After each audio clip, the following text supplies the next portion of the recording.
push in on the power, the thing that says power. Oh, that. Yeah. Hopefully it doesn't blind you, but definitely makes the video quality way better. Okay, welcome. All right, we're streaming, baby.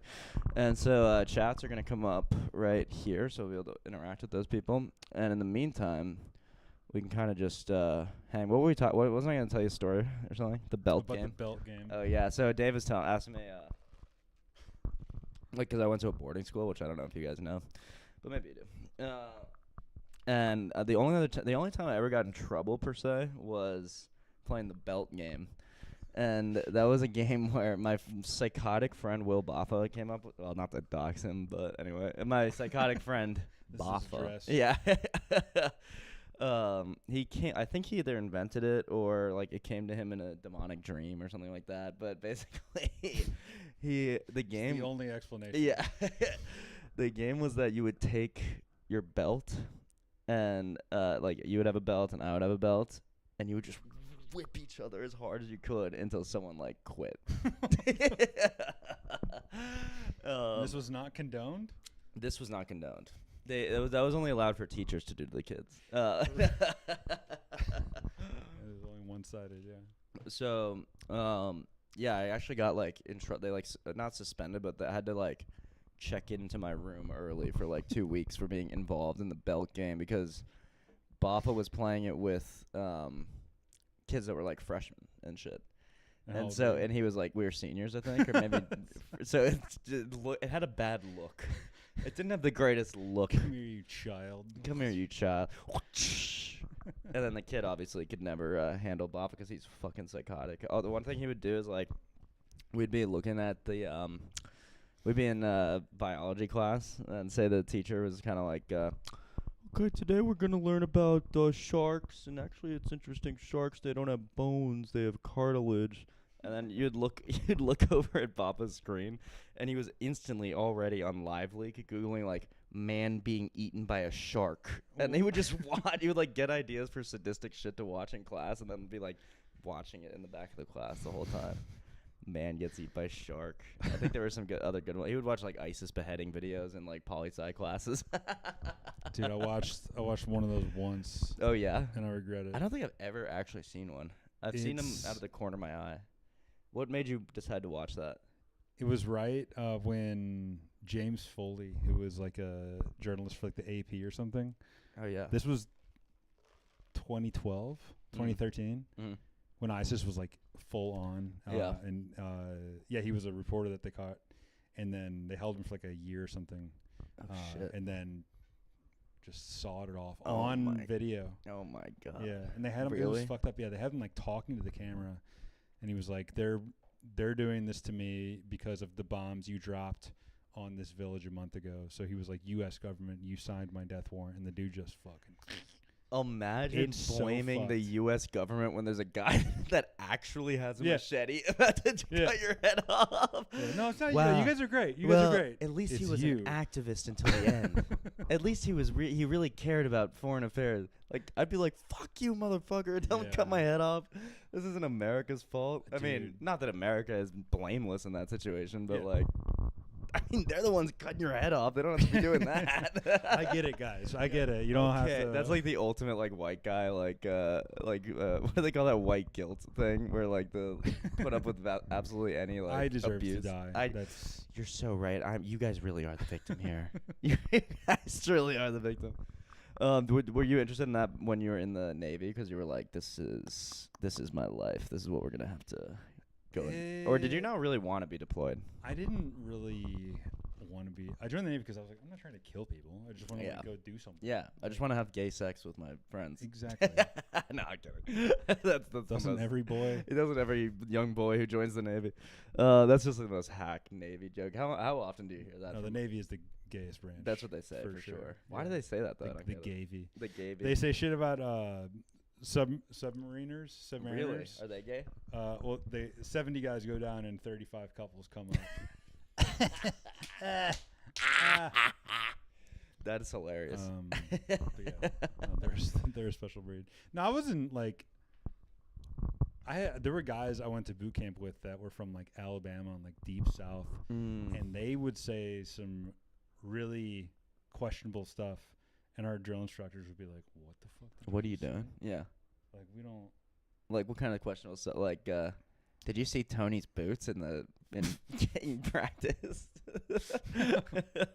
Or was it more like, no, we're gonna like, behead like? Yeah, no, it's like calling Arabs like camel junkies. Oh, really? They like would just say, like, speaking really shit. derogatory toward, yeah. and they were like, you realize like 99% of them are like good people. Yeah. And it's just these insane guys that are like That's the ones we wild. don't. Yeah, so they course correct pretty That's sharp there. They're like, nuts. we're not bigots. Yeah.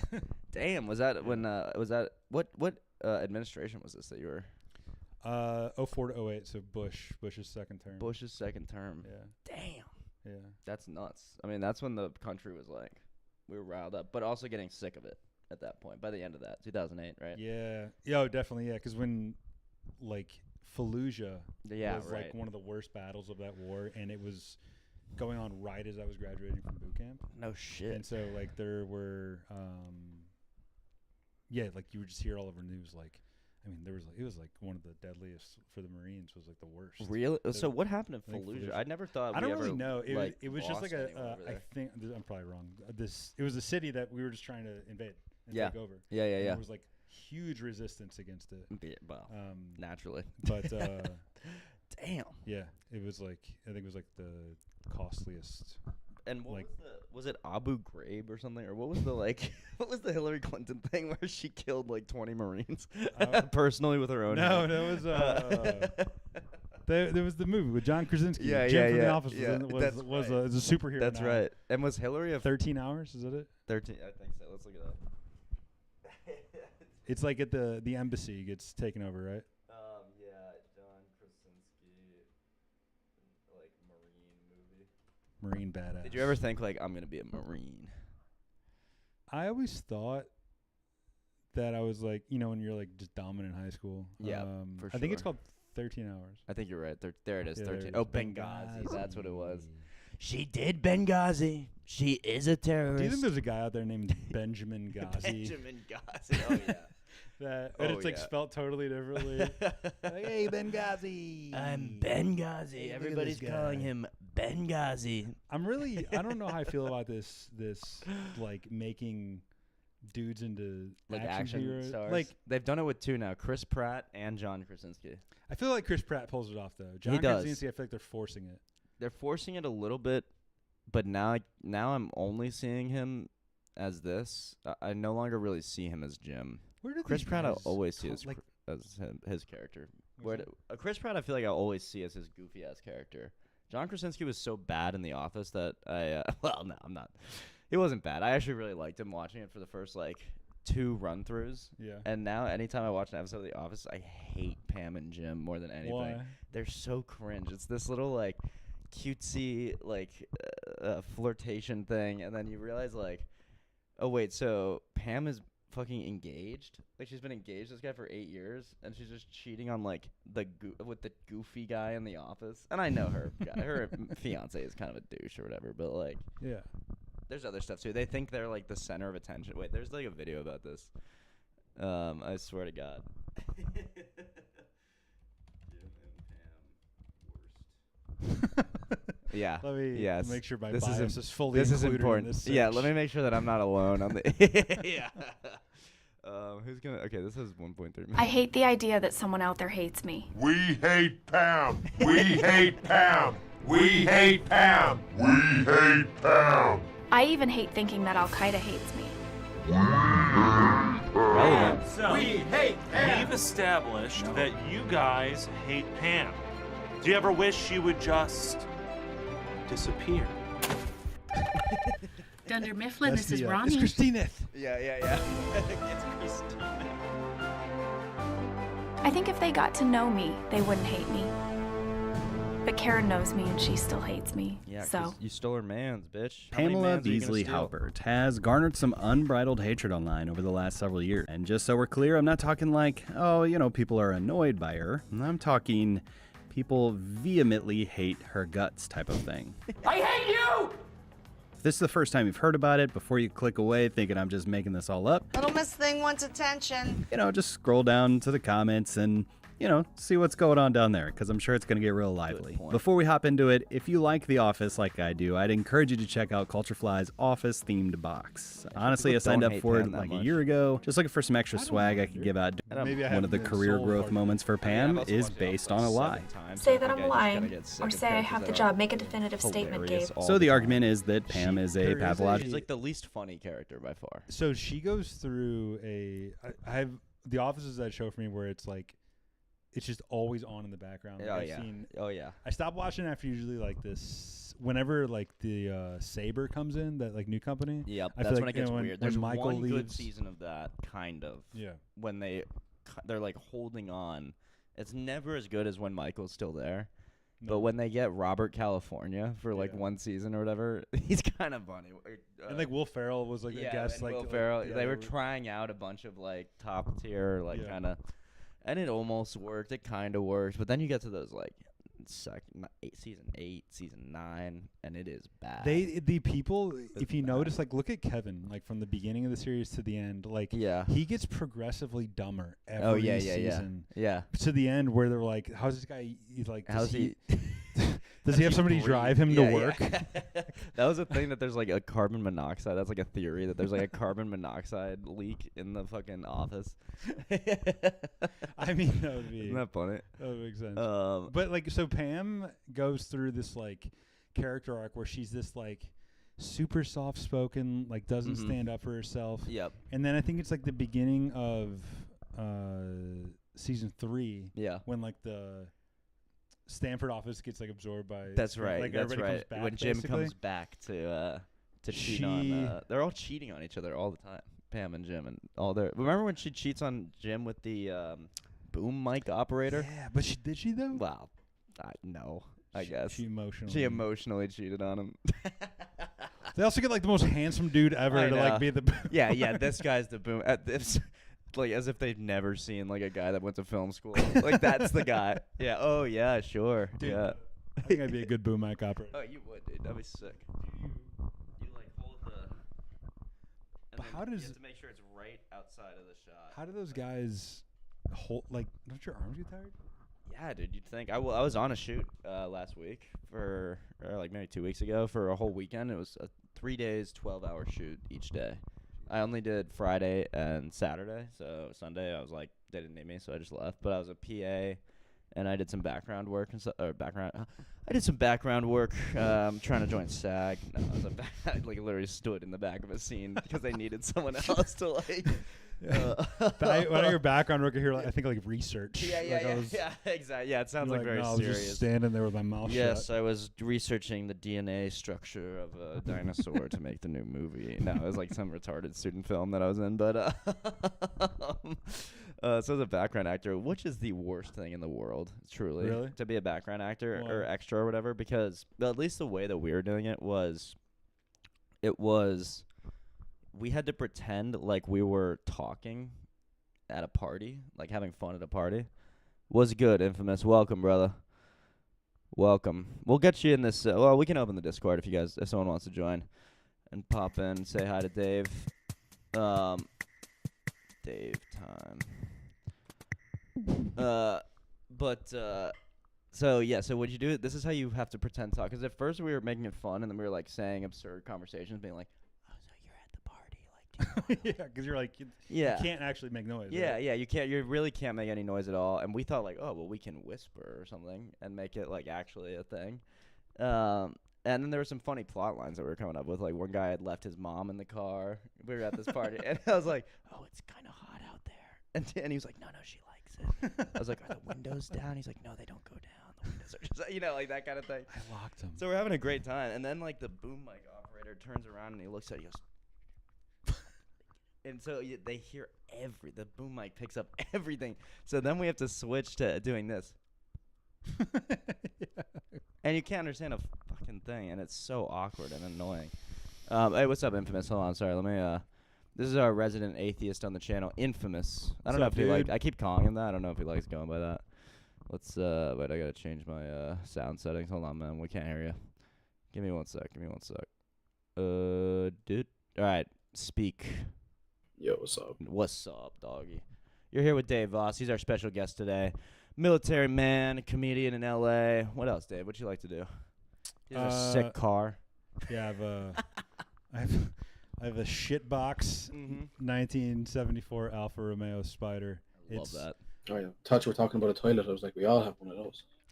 It's hard to understand him sometimes. Okay. He's very Irish. What about We couldn't understand that. You're information. from Well, Ireland, it was when you said, yeah, I'm in Ireland. What There's- part? like when you, I'm in Clare. Right on. Claire. I lived in Cork for a couple months. No Oh shit. Jesus. Where's Christ. Cork? He said, "Oh Jesus." They're always so negative. He's always so negative. Cork's beautiful. What's Cork? Yeah. If Cork's you here, beautiful. listen. If you want to know what's wrong with Cork, you ask someone who's not from Cork. Ask him what? You ask someone who's not from Cork. They're like, he said you loved it. I loved Cork. What was Everybody going was on all there? so nice. I was working there. Oh, nice. Yeah, and I spent 3 months there. I was there about this time a few years ago. Is it Doing hilly? well. What's that? All of Ireland's hilly. Yeah, that's what I was saying. What Is it were you hilly? doing in Cork? I was working. I was doing some consulting for a tech company out there. And it was a great Yeah, we're deadly for tech companies. So. Yeah, they it was fantastic. They Like, have it only, tech in Ireland. There are a couple. Dublin is kind We're, of. we're like the tech center of Europe. Oh, are you? No way, dude. I don't believe that for a second. Yeah, we are. The taxes for companies are fucking shit here, so everyone comes They here. also Oh, they right, don't that pay actually very I well. do Irish believe. companies don't pay very well. Really? No. It's very Whoa. true. Standard of living, I guess, is like lower over there, but like there were reps. It's the more south that you go, that the easier it is to live. Like if you're the closest you are to Dublin, the worse your life is. Really? The closer you are Yeah. to Dublin, the worse your. I have a country. Well, yeah. I mean, they pay more in Dublin, but it costs more to live in Dublin. So really, you're paying for transportation, and then you're traveling all the time. Transportation. Wow, that is crazy, man. What are some of the big tech products over in Ireland, like potato Google. quick growers? What are Google. what are some of the? Nailed it. Yes, dude, I knew it. I'm on tonight.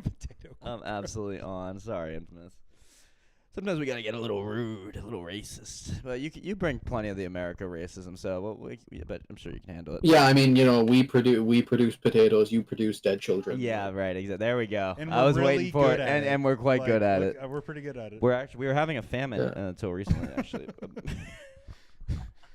That's Yeah, don't man. condone that. No, yes, we don't condone that type of humor. We're talking about what were we talking about? I don't even remember. Tech companies in Ireland. Tech companies in Ireland. Yeah, they I'll believe it when I see it. I is what I'll just say. I mean, you can look it up right now. Like Google has a massive fucking tech base here. So is there's big. like Dell and Ryzen. Like founded in Ireland. I don't know about founded. Was it? I was working. The one I was working for was called Teamwork. They did Teamwork. project management. stuff. Squarespace is in Ireland. See? Toast is in Ireland. Teamwork's it. There it is. Yeah. Teamwork. Ireland did invent a bunch of shit. I won't lie. DraftKings, classic. Like we invented. Smartling. we This is invented, the most Irish AI thing I've ever heard. Smartling. It's a wee smartling. It is. It is a wee smart thing. We invented a lot of shit, man. We invented chocolate milk. That's up chocolate there. milk. Yeah, we invented flavored crisps. You know what? Guinness is in chocolate milk, right? Yeah. We invented Guinness. I lived in the place that invented Guinness a long time. Really? Called Mel in Tipperary. Yeah. That's kind of cool. I love a good Guinness. Do you like Guinness, or is it kind of like? I don't drink. Oh, you don't drink at all. Did you used to and you quit, or did you? No, I just don't drink. Oh, interesting, man. Although when I go up to people in pubs, I do the old bit where it's like, because I'm 24, so I do the old bit where I go up to them and be like, I'm 24 years sober. 24 years sober. And they're all like, "Oh, really?" This And guy. they're like, "You don't understand the joke." Like, So you've never had a drink? no, I don't drink. Actually, I did have a drink when I was like 7, and then I was like, "I don't want this." Well, that'll do it. How did you have a drink when you were 7? What was the context of that? Asher, my dad gave me a fucking can. Yeah, beer. Yeah, I mean, I did that when I was probably like. He didn't give me a beer. He gave me a sip of a can. Yeah, exactly. Yeah, that's what I mean too. My dad didn't have it like, finish it, pussy. Like he was like, Yeah, try it if you want. And then I was like, this is gross. I won't drink. If he caught me drinking, he'd fucking kill me. Yeah, that's tough. Even now though, no, not now. Oh yeah, bro. If he caught me drinking, he'd kill me because I'm the only one in the family that doesn't do nothing. Like I don't do drugs. I don't drink. I don't smoke. Like So is it a family problem, kind of? No, it's not a problem. Irish. It's only a problem once you run out. That was a dumb question. It's more of a natural. It's only a problem once you run out. Yeah, it's only a problem once you run out. I like that. Dude, That's I freaking bet funny. you're gonna live twice as long as everybody else in Ireland just for the simple. Yeah, fact I that you don't fucking drink. doubt it, Yeah, man. I really. doubt it. I seen someone have a stroke, have their head bashed off a curb, and this is my uncle Derek, right? Have their head bashed off a curb, have a stroke, their skull is fractured, he's dying, right? And he woke up from this coma, perfect, as the same way he was before, which was still fucked, but he was the same way he was before after a stroke, and the only way he died was because he stopped drinking. What? Yeah. Like you went through withdrawal and stopped drinking? And Yeah, he died? went through withdrawal, stopped drinking, and died. And I was like, the only thing that kept that fella going is consuming alcohol. That is nuts. It's only a problem when you run out. It's only a problem when you run out. That is actually insane. Yeah. That is nuts, though, man. What? So, do you think you'll ever have a drink, or no? It's not worth it at this point. I'm gonna have 2 drinks in my life. On your wedding day. Possibly more, but no, not on my wedding day. What do you I will have it. I will have a drink at my dad's funeral and my mother's funeral. That's smart. And what do you got? Is there like a tradition? Do you have like a little brandy and you cheers? And No. I'm gonna drink to the old his. man. I'm gonna drink the worst drink that he drinks. What's I'm gonna that? drink a fucking Heineken. No, he drinks Heineken.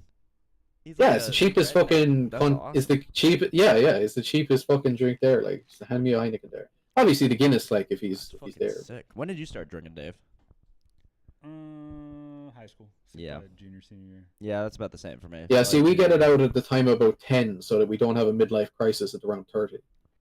What, you drink so you don't get a midlife crisis? I've never heard that one. Yeah, before. you get it under control by the time you're in your teens. Oh, you get it under control. I see. So that you know how to like suppress your midlife crisis with alcohol by the time you get. Well, yeah, so because like if you see, by the time you start drinking in your teens, by the time you are going through it, you don't have any financial aid because you're 18, you're moving out, or you're 20 and you're moving out. You don't have any financial aid. But if you do it when you're 10 and you're having your crisis when you're 16, you're still in your parents' house. You don't need to deal with shit. Damn. Check this out, dude. This is the good old days. Look at this. I can't tell this is. I mean, I AI or can't see not, shit right now. So it's American. Oh wait, yeah, you can't see me.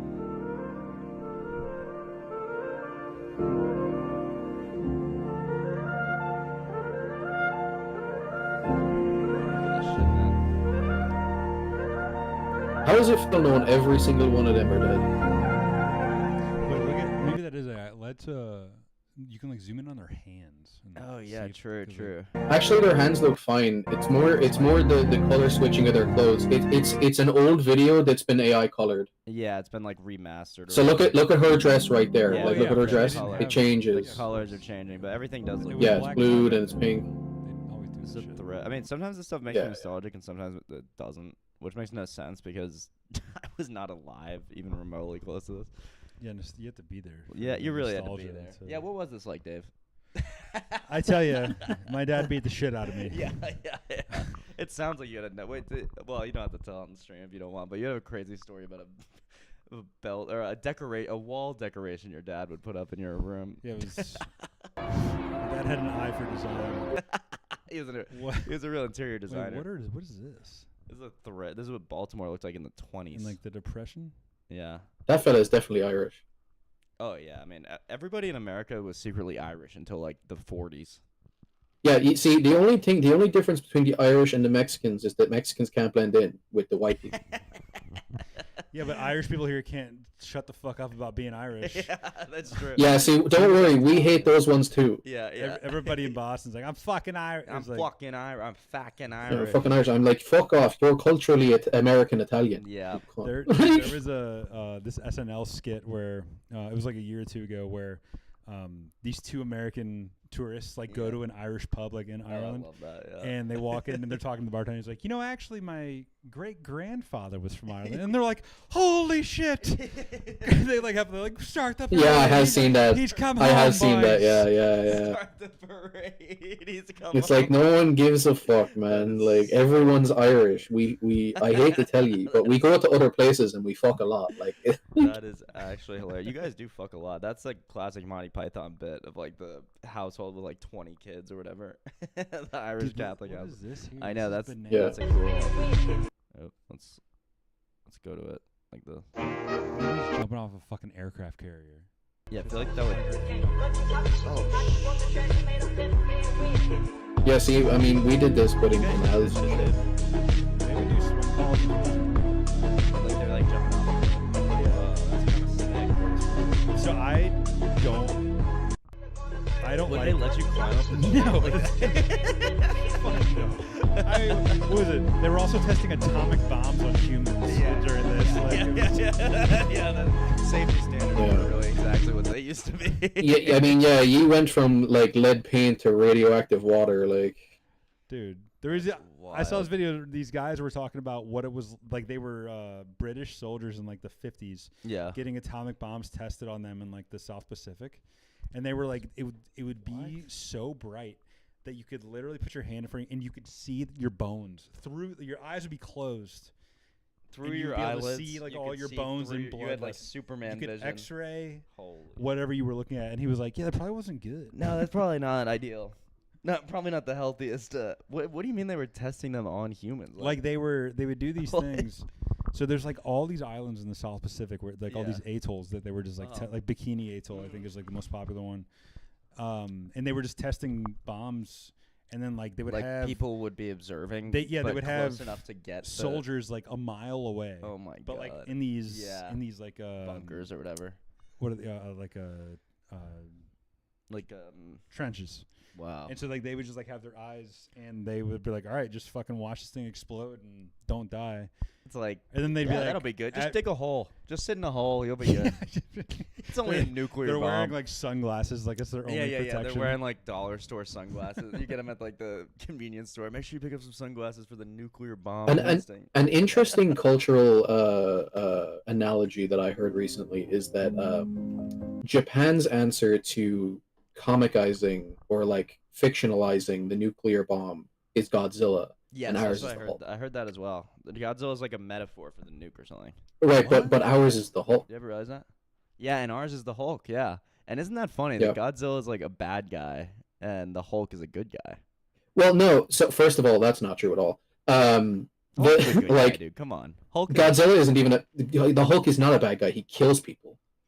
The Hulk. But he kills It's not bad- he bad kills to kill bad people people. Yeah. intrinsically. He kills innocent people. He's a giant rage monster. They do I don't think you've. in the Avengers movies. They changed that up. Yeah. They basically Yeah, in the cause Avengers $1 movies, trillion worth of damage. Well, they do. Yes, they do, and probably, let's be honest, kill a few people in the process. Yeah, of like they're fucking like skating through destroying- buildings yeah, and shit. The Hulk like, is like smashing into fucking the Empire yeah, State and there's just Building. nobody around. That's crazy. Yeah, like if you've watched the original Incredible Hulk, like he is not a good fucking person. Like it's a Dr. Jekyll and Mr. Hyde situation. That's his inspiration, along with Yep. the nuclear side of it. They're the Hulk. I bet like they need to make like a woke Hulk where They do he's need like in woke therapy Hulk. and They they're need like, woke Hulk. you need to use your words, Hulk.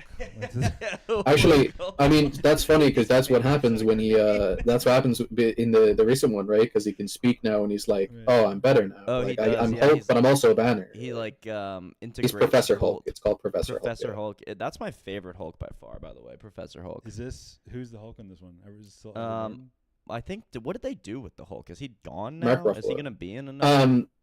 He was in She-Hulk latest. He might also be in Spider-Man, the new one. She-Hulk? Did you see She-Hulk? Yeah. This is one of the That's a most. terrible. I missed It's a that one. terrible. This is one of the fucking- most it's a terrible show. grotesque. This is worse than like the. The actual graphics don't look Godzilla. terrible, but like the fucking show is awful. Wait, we gotta watch this. Wait, Wait, look at real? this. Yes, dude, watch this. At one point, she says attorney like, at "I'm better law. at controlling my rage because I'm a woman," and I'm like, brother. That is just false. No, like no. Oh, she's It very might be. kind. It might be true. It might be true. There might be some credibility to it if it was an average dude and an average woman. But let's not pretend like Bruce hasn't been hunted by the military for his whole life. Yeah, I mean, he's definitely better at controlling his rage. I You're mean, an average that's- woman, brother. Yeah. Wow! hunted by the military for her life. Still in control, no overwhelming feelings of rage. No, a normal amount of rage. You do revert back to Gen 4 when you sleep. Was the air horn really They necessary? explain it like because she's such a female. She's a girl boss, so she gets to still be hot, but then she's actually stronger than normal Hulk. Well, I mean, Hulk is hot. Well, and Hulk is hot too. Let's be honest. But Comedy, absolutely. Let's Hulk's not. a jawline. He's got sort of the This perfect, is a like, multi-year shoulder journey you're about to embark Look, on. she's like always. She's better at him than everybody. Like, No, always. actually, she's not. No, she's not. To be fair, it's confirmed in this show that she's just trying as hard as she can, and he's not. I gotcha. Okay. He's just like bringing normal shit. Like I think that there's a scene where she throws a rock further than him. He grabs a boulder and tosses it into fucking space. Wait, I have a question. You have I thought the Hulk was only in Hulk mode when he was mad. How Well, was he, like, that's where it's. zen? Well, So this is after Professor the new Hulk. Avengers. He becomes Professor Hulk, and it's like Bruce Banner like integrates being a person with being the Hulk, so he can always be in Hulk form, but also have like a human personality and just be. He comes to that's a good question. terms with his trauma. So then you can fuck baddie Hulk, She-Hulks, and not get crushed to death. That's his cousin, brother. That's his cousin. Are they cousins? That's his cousin. That's why she's able to turn into a Hulk. They have the similar Nepotism DNA. even extends to the superhero realm. What the hell? Well, I mean, to be fair, it was a car crash, and he had to save her with a blood transfusion. That's the only reason she has this. Oh, is that why? Okay, that makes sense. Yeah. So the this is about this. No, this I bet is- there's a montage in this video too. Oh, dude, every episode is like Girl Boss Central. Check this out, dude. But guess what? She has a job. I'm surprised you haven't mentioned the. No, that's in the comics. To be fair, I like are that. coming out of the woodwork. She has the same job as Daredevil. We're going to launch a division for them. And I want the She-Hulk to be the face of it. Jennifer Waters. Yeah, they want her to like. Namaste. Yeah, I mean, she was a Larry before she I was have a Hulk. serious conflict of interest. I know, This but man. that doesn't make it any better. I'm watching a movie I where like how She-Hulk she's is a lawyer. like beautiful. No, Yeah, she's no, also no. This is gorgeous. literally in. This is in the also comics, hot. bro. You Like, think they'd make her look also like hot. a Slovakian gymnast or something like from the East Bloc? Oh my god! Yeah, you'd think like an Like- actual She-Hulk. Wait, let's look that up. Yeah, with the brow. This is what an actual She-Hulk should Look up like do we just think that She-Hulk should be ugly? I don't understand. like CCCP women gymnasts. Yes. To answer your question, yes. I think She-Hulk should not be a baddie. Why Well, Hulk's a some of these baddie? are- some of these ladies are baddies. I'm thinking of like they were like Estonian and they were like clearly just like roided up chicks. Yeah, This is what I think the She-Hulk should look like. Why? No, this I love, dude. Why? Oh. I mean, it's sad. I don't love it. Dude, could you imagine? They're like, you're a free. People would pay to see you. Yeah, and they did, and they really, really did. But also, this is clearly like they just like glued a beard on this girl, right? Or no? I mean, I don't she know. looks like a yoga guru. I know. Well, maybe. Yeah. That is so crazy. What the hell? Her parents' initial shock at having an infant daughter with the facial hair of a full-grown man quickly faded after they realized that they had been presented with a unique money-making opportunity. Yeah. The tiny girl was billed as the infant Esau, a reference to the famously hairy brother of Jacob in the Old Testament. The most marvelous... Come buy your tickets for the most marvelous specimen of hirsute development known since the days of Esau. That's what it said. That was the Hirsute. last time that white people sounded cool, bro. I know, I missed that accent, dude. Get your newspaper here. I would watch She-Hulk if everyone talked in that accent. Extra, read all about it. Honestly, like the worst parts about She-Hulk were like the references. Like she fucking twerks with Cardi B. Like that was that's the awful. wor- Yeah, wait, we gotta watch that. Yeah, that was shit, bro. That was You awful. tell me if you want to watch this movie, Dave. Getting my butt It's a tight as TV hell. show. Gross, Jen, I'm your cousin. No, that's a meme, bro. This is like a fake thing. This is what it is. I was gonna say what? What is going on? All right, let's do this. What's so fun about She-Hulk is that there are a lot of. Yeah, it was a show about how she making a She defended like superheroes for lawyers, like because they got like caused property Oh, damage. you are way more fun than my last lawyer. It's just a way to make a superhero show like completely boring. Like, let's make it a legal drama. Like, dude, Did you not like Suits? Like, I feel like you just hate it like, for very stupid reasons. No, I really didn't like. I mean, I did like Suits when I was like 13, and then I watched it again recently, and it's very Reddit core like. These shows where like the main characters are like infallible. Like if you watch like House. Yes, House. Bro, I love House. House is great. I liked House, but also I can't watch it anymore. I can never watch it again because you're right. It's like this kind of like. Now I can't not think of the writer being like, oh, I'm gonna burn this guy. You know, like every writer. No, I love House, bro, because he's clearly in the wrong. He's clearly in the wrong morally, like, but he's just like, I'm right. I'm fucking right. Louis. And everyone's like, I guess. Louis has a bit about how Matt Damon wrote Good Will Hunting. I love that. Like, first of all, I'm like the smartest person to ever live, and I don't even try. And I don't even try. And I'm also poor. Wait, we almost have to watch that bit because. Well, actually, and then, like I go to college. I'm and curious. I'm just, like, so much smarter than all these guys. I go to college. I'm cleaning the bathrooms, but I'm so much smarter than them. It's one of the greatest bits of all time, dude. How do you like damn apples? Anyway, after the ad, I watched the video that I was looking for, which was a scene from a movie. And it's a scene that I really hate. Every time I see it, it makes me angry, which is why I was looking for it on YouTube.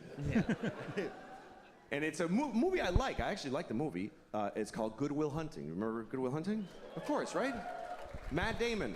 Great performance. He plays a very complicated young man wearing a tight t-shirt for a whole movie. And here's the thing. Here's my issue with Good Will Hunting. Matt Damon also wrote the movie, okay? So he basically sat down, he's like, first of all, I am amazing. I mean, Rocky did this too. Like, yeah, Rocky did the same thing. You were so much louder than my. Did you hear how loud Infamous just was right there? Yeah. I don't think that's on you. I think that's on my settings. Class. And I drink beer and I get in fights. I get in so many fights. My friends are like, you're out of control, man. And I'm like, shut up. This is the way I am. But then also, I'm a genius. Yeah. Ooh. Yeah. I didn't even go to school. I just know things. I don't know why. I just know them. And all the nerdy geniuses that studied for years are like, he's so much smarter than us. It's making us upset. It's insane. It's fucking insane. It only makes sense if he wrote it for himself to be the guy. Yeah. So the scene I was looking for, it's the worst example of that in the movie. Here's what happens. He goes to a bar and he meets a woman and he likes her. And another guy likes her too. But she picks Matt Damon. Because he wrote the fucking movie, because he decided, understand? And she doesn't like him, she likes me, you better believe it. So he gets her phone number, and then he goes outside, and he sees the other guy in the window of a restaurant, and he decides to taunt him. So he goes over, he tells his friends, hey, come here, watch this. And he says to the guy, hey! Do you like apples? And the guy says, yes. And Matt Damon goes, well, I got a number. How do you like them apples? And all Matt Damon's friends go, oh! Oh! Yeah. This was amazing! Was that like a street line, or did people start using it? What? You couldn't write a better line, brother. I think people started using it after. People started using it after. Like I'd never heard that before. How do you like them apples? Louis has a great part about it. He's like, what if he just said Is no? that the one that hit him? Oh, No, I don't really like apples. God! Oh my God! You were ready with that. How? Because he walked up to the window? You know how he did it? He wrote the whole fucking movie, okay? He made everybody say all the things, He made everybody say. Wait, let me. Otherwise, this doesn't happen. I mean, he hinges the whole fucking prank on the guy liking apples. The guy must like apples. Who would say yes? Yeah. To do you like apples? Coming from a clear antagonist. Who's setting him up, gathered his friends. Do you like, wait guys, watch this. Do you like apples? Do you like apples? God damn it, I do. I wish I didn't. 'Cause I can tell this is not gonna go my way.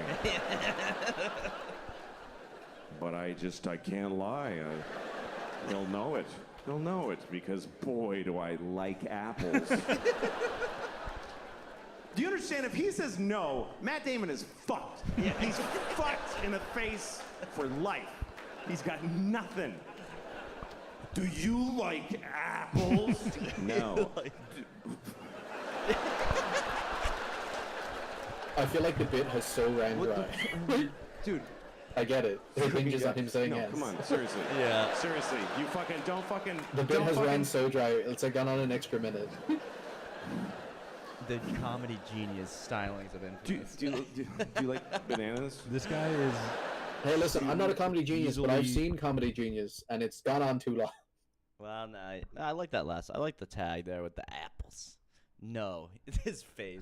Louis a good actor, man. You never. Yeah. No one gives him enough credit for being You've a good got to. actor. You have to. If you can milk the joke, you should keep milking the joke. Yeah, and especially if just- you got to do an hour and a half or something. Yeah. Yeah, unless it kills the fucking cow. Like. Yeah. Well, it seemed like they were still into it, Yes, but I feel like he was crushing. Well, it. yeah, I mean, they're crushing there in this because they're paid for it, 1,000-person like. theater. Anyway, Infamous.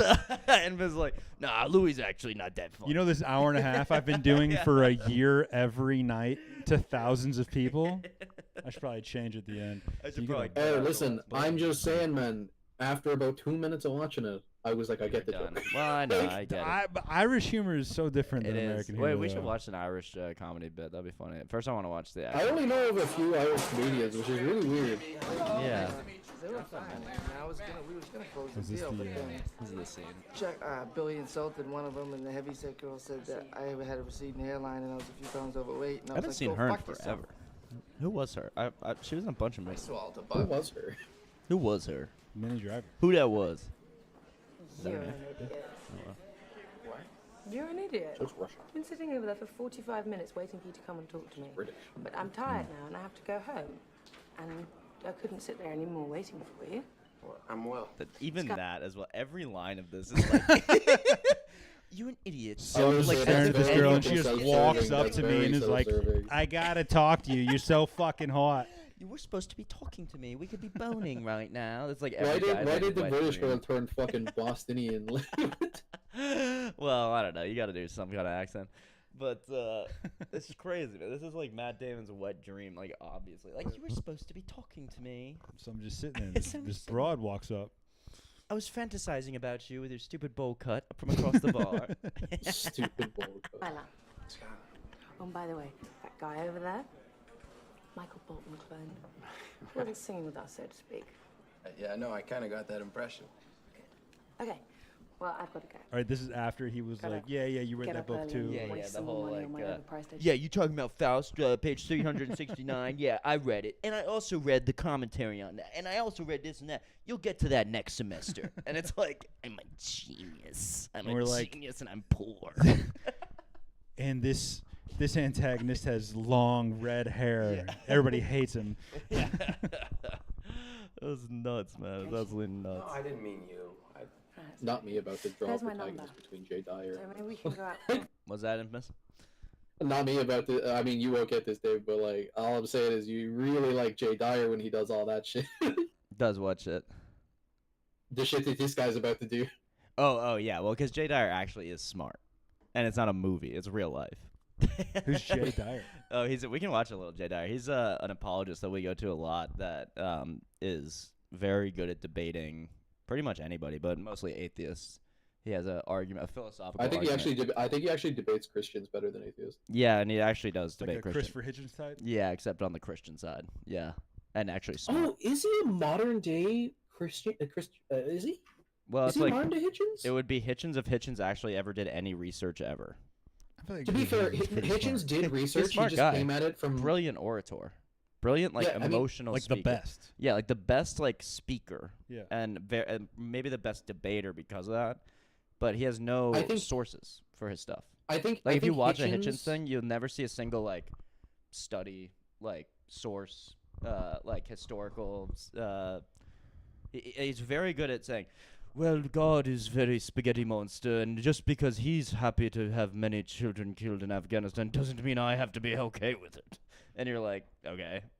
And then, but Jay Dyer will be like, well, actually, the church fathers said this and this and this, and so if you go to 1943, that's actually when the Knights Templar were taken over by the communists in Soviet Russia, and you can see that in the Petrov documents, and I'll pull up the Petrov documents, and it's like, he's one of these guys that actually has sources for every single claim that he has. But I think, but I think Hitchens is saying very basically that if there was a God, why is there bad stuff? Exactly. And why would he, if he's all powerful and all forgiving, why would he kill children? Yeah, and then when apologists come to him and say, oh, because if God, there's nothing logically inconsistent with God allowing certain bad things to happen if a greater good comes out of the bad.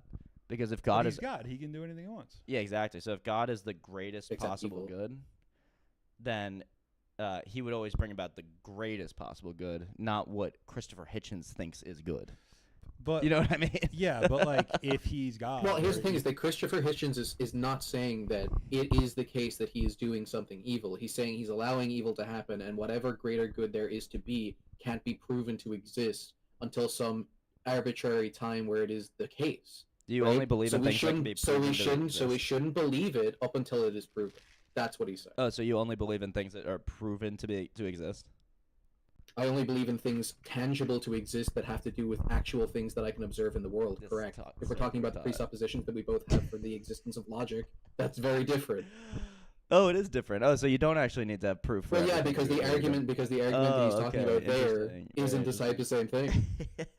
What were you saying, Dave? You had a point because I know your point where it's going. You're saying, well, God can do absolutely anything. So couldn't he make that greatest possible good without allowing the suffering? Why are there externalities? And to that we say, because of free will, because we believe free will is both real and a good. And so God has free will to be a dick if it means the greater good? No, if God couldn't possibly be a dick, but God would, if he loved us genuinely, which we believe he does, then he couldn't, I use this example all the time, chain us to his radiator in his basement and be like, you love me, motherfucker. That wouldn't be love. That would be some kind of dictator, tyrannical situation. Yeah. Right, but here's the thing, because he actually loves us. Wait, one second. Infamous, 1 second. We talk all the time. Let me talk to Dave for 2 seconds. Relax, man. No. We love you. I appreciate it. And I do want to hear what you're about to say. Just let me finish this thought. But for true reciprocal relational love to exist, I think you would agree, your girlfriend has to have the choice not to love you. You couldn't tie her up or give her some kind of chemical or that's what you think. Yeah. You've never met my girlfriend. Oh yeah, that's right. She's stuck in my basement. So have I not brought her up yet? Yeah. Oh, all right, let me. Yeah. Oh no, I think I got an Amber Alert about her on your way over here. So the idea is that he made things. He made two good things: agents, as in you and me and the angels, and free will, as in their actual freedom of choice to be with God or to not be with him. Mm-hmm. And what the first angel, not the first, but what one of the most powerful angels, Lucifer, chose freely was to instantiate evil, in other words, to turn away from God. Because he had that actual real choice, because free will itself is actually good. When did this happen? This was before Adam and Eve. This was in creation, but before the earth and all that stuff. Okay. And then what happened was Adam and Eve brought sin and death into our sphere. So why do little babies get cancer, and why do people die in war, and why is all the bad stuff that Christopher Hitchens will think about? I thought that was just original sin. Original sin is not what people think it is, but essentially it is original sin, because what happened was God created this perfect paradise for humanity whom he loved to live on and be perfectly in communion with him, but again gave them this other good, free will. And Adam and Eve decided to enact their free will to turn away from God, listen to the devil who had done this before them, taught them how, essentially. And through that, sin and death enter into the world. And so when people go like, well, bad things happen, therefore no God, it's one, it doesn't logically follow, and two, it's not God's fault. It's both the devil and our fault. See what I mean? Yeah, I mean, I guess it comes down to if God could have made a life pain-free and none of the bad stuff ever happens, he could have. But then how would you have free will? Why do you need free will? If you don't know it exists, if you don't know it's a thing, why wouldn't you just be like, he's the creator? So are you saying it'd be a greater good to not have free will than to have it? This is a slippery slope, but it's that is the question, because it's like, yeah, if you know what is a greater good, but think about it like this: than God, right? But like, what is free? Like, do dogs have free will? That's a good question. I mean, in a sense, maybe. I'm not sure what kind of will they have. Like a little bit of self-awareness. I don't know if that's free will though. Yeah, I'm not sure actually if dogs have free will. So if we basically, let's take a dog from the time it's a puppy. Right? Yeah. And we're like, I'm your owner. Like, I feed you. I take care of you. Yeah. Does that dog have free will? It doesn't mean it's not loved, and it doesn't mean that the dog doesn't love its owner, just because it's kind of like in this like Stockholm syndrome and doesn't know about.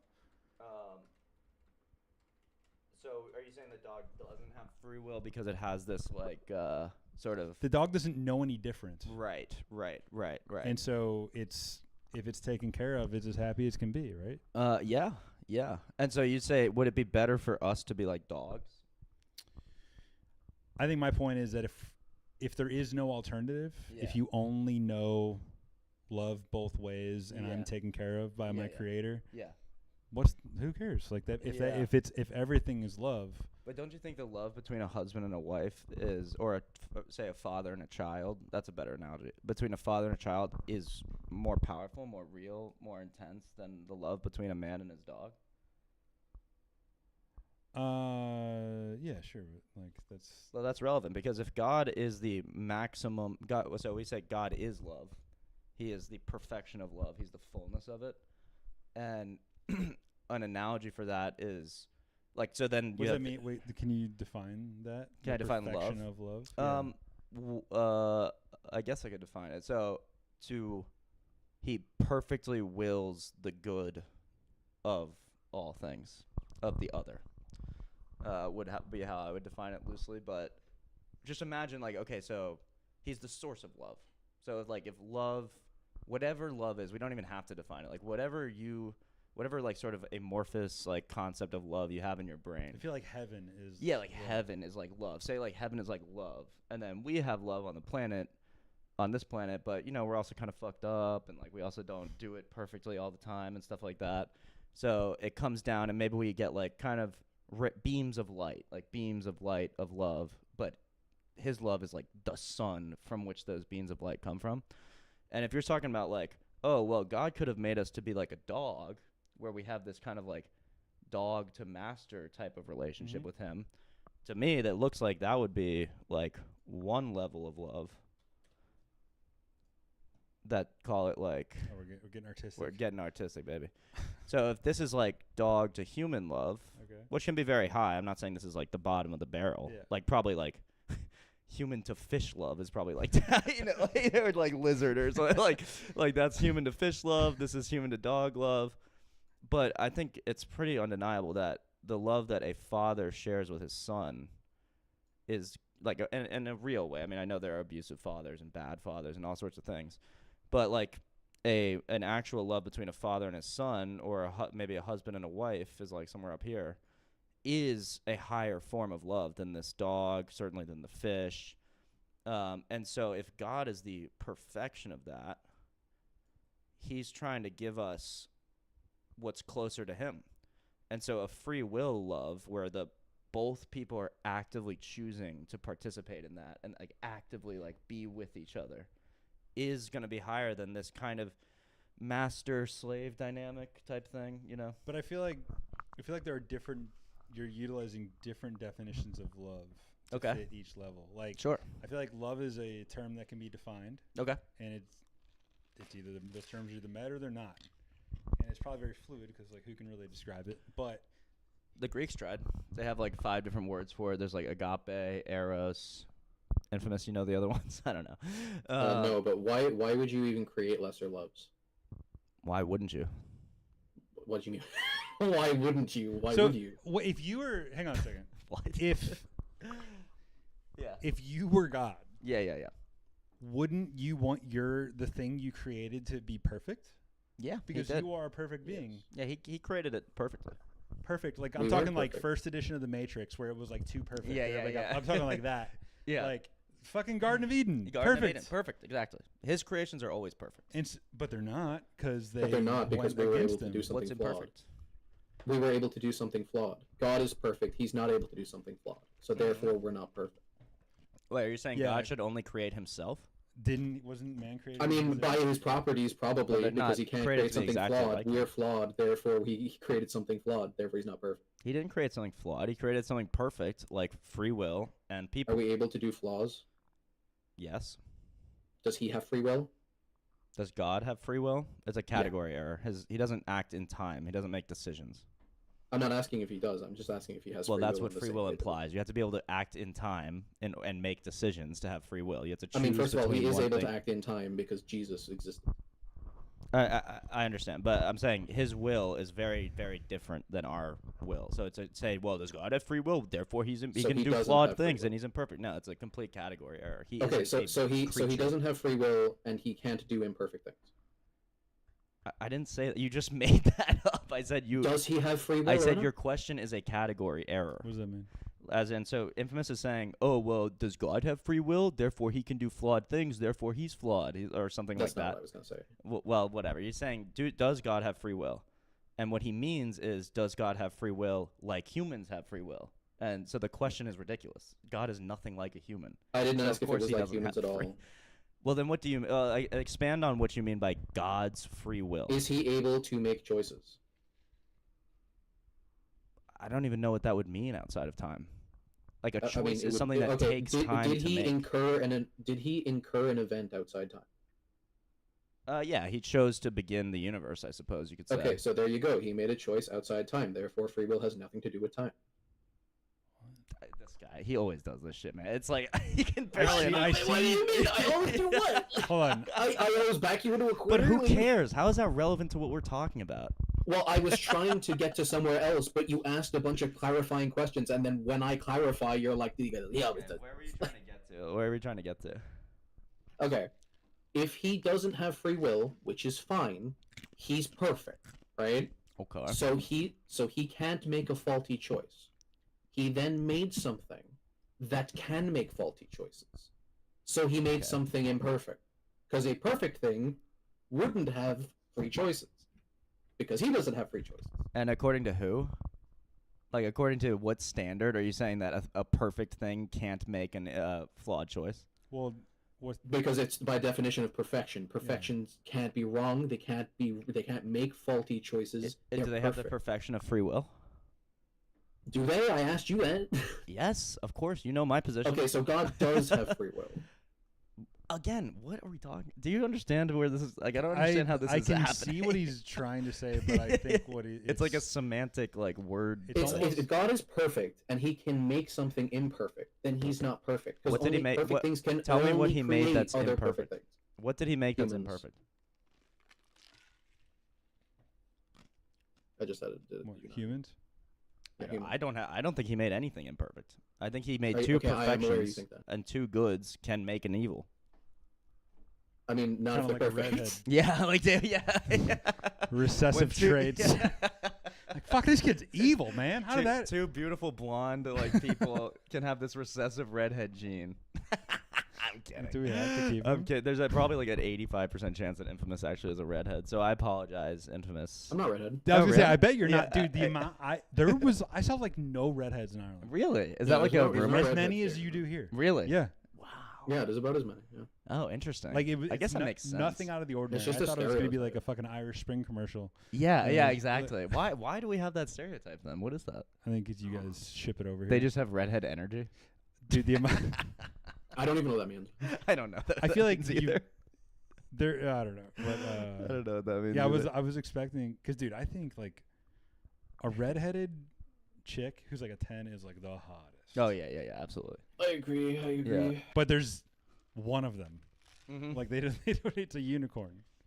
Yeah, and what's her name again? Yeah, Dallas Howard or something. Something like that. Classic, the classic observation that I have made is that a ginger person only has tits or ass. They never have both. Really? Nope, Really never. going on a They limb there. never Yeah. I've noticed people usually either have one or the other.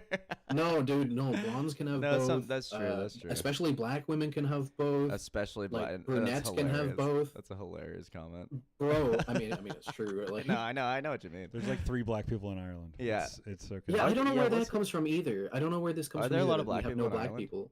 Yeah. We were talking What about is on the wait? other- What is a? All right. To be clear, Dublin, Yeah. the biggest city in Ireland, has like what, 1 million people? Yeah. What's the? I'm talking about ratio wise. I'm not talking about we have a lot of black people in comparison per numbers. Like, Ratio wise, you do, but in raw numbers, you don't. But we were talking about something. Was that with you, or maybe that was on stream? Like, Irish people identify with. Palestine. Never mind. That's a different topic. With I thought it was Palestine? Palestine, but I think also with like black people in America, but like Irish people in Palestine. more Native Americans than black people, but yeah, sure. Okay. So yeah, you guys like Native Americans and Palestinians, right? That's like the Irish thing. It's like the standard of genocide. Like it's like I don't really care what your culture is. It was what was done to you was wrong. Wait, so you're are you talking about like the English coming in? Yeah. You called that a genocide? Yeah, I know. Yeah. I'm not sure I think it was- understand that. We were forcibly starved. The potato famine, right? that's- Yeah, Yeah. that shit's pretty. That's brutal. actually that's pretty because brutal. had it succeeded. Yeah. Yeah, we would have all been white. we No, had- that's pretty brutal. had this- Although infamous, you made the claim like months ago that Ireland was forcefully Christianized, and I did some research on that. I think that's like not true even remotely. What do you think about that? Because that's what all of St. Patrick was about. Yeah, in the story. No, your story. I mean, your history. I don't know. Like, do you have Yeah, some I mean, other yeah, in the source or story. something that like how do you think that people became so Christian in Ireland? Well, we became Christian by indoctrination from a forceful invasion by the English. But I Had think the English never Braveheart come is here, we from, wouldn't like- be English. Yeah, I saw Braveheart. We wouldn't speak English. We wouldn't be. Weren't they Christian. already Christian in Braveheart? I don't think so. Those are the You wouldn't Scots. speak. Wait. you wouldn't speak Did you English. say in but- Britain? Did you say in Britain? No, I said in Braveheart. Oh, in Braveheart. That's Scotland. The epic anti-Jew warrior Melvin Gibson. Melvin. Have you seen that? Borat loves Melvin, anti-Jew warrior Melvin Gibson. Wait, I was gonna look up. So like when. Wait, did we decide if dogs have free will? Oh yeah. This is what the church fathers say about dogs having free will. They act like St. John of natural- Damascus will say that humans are rational beings with free choice, while animals act according to instinct. So animals have impulses and desire, but not deliberative choice. So it's like kind of a middle ground. Like they have these instincts and desires, but it's not like they're weighing options and then like going with something. You know what I mean? Right. Maximus the Confessor will say the human gnomic will is the deliberative freedom that we were talking about, and the natural inclination of animals. Animals follow their created natures, but do not choose between good and evil. I agree with that.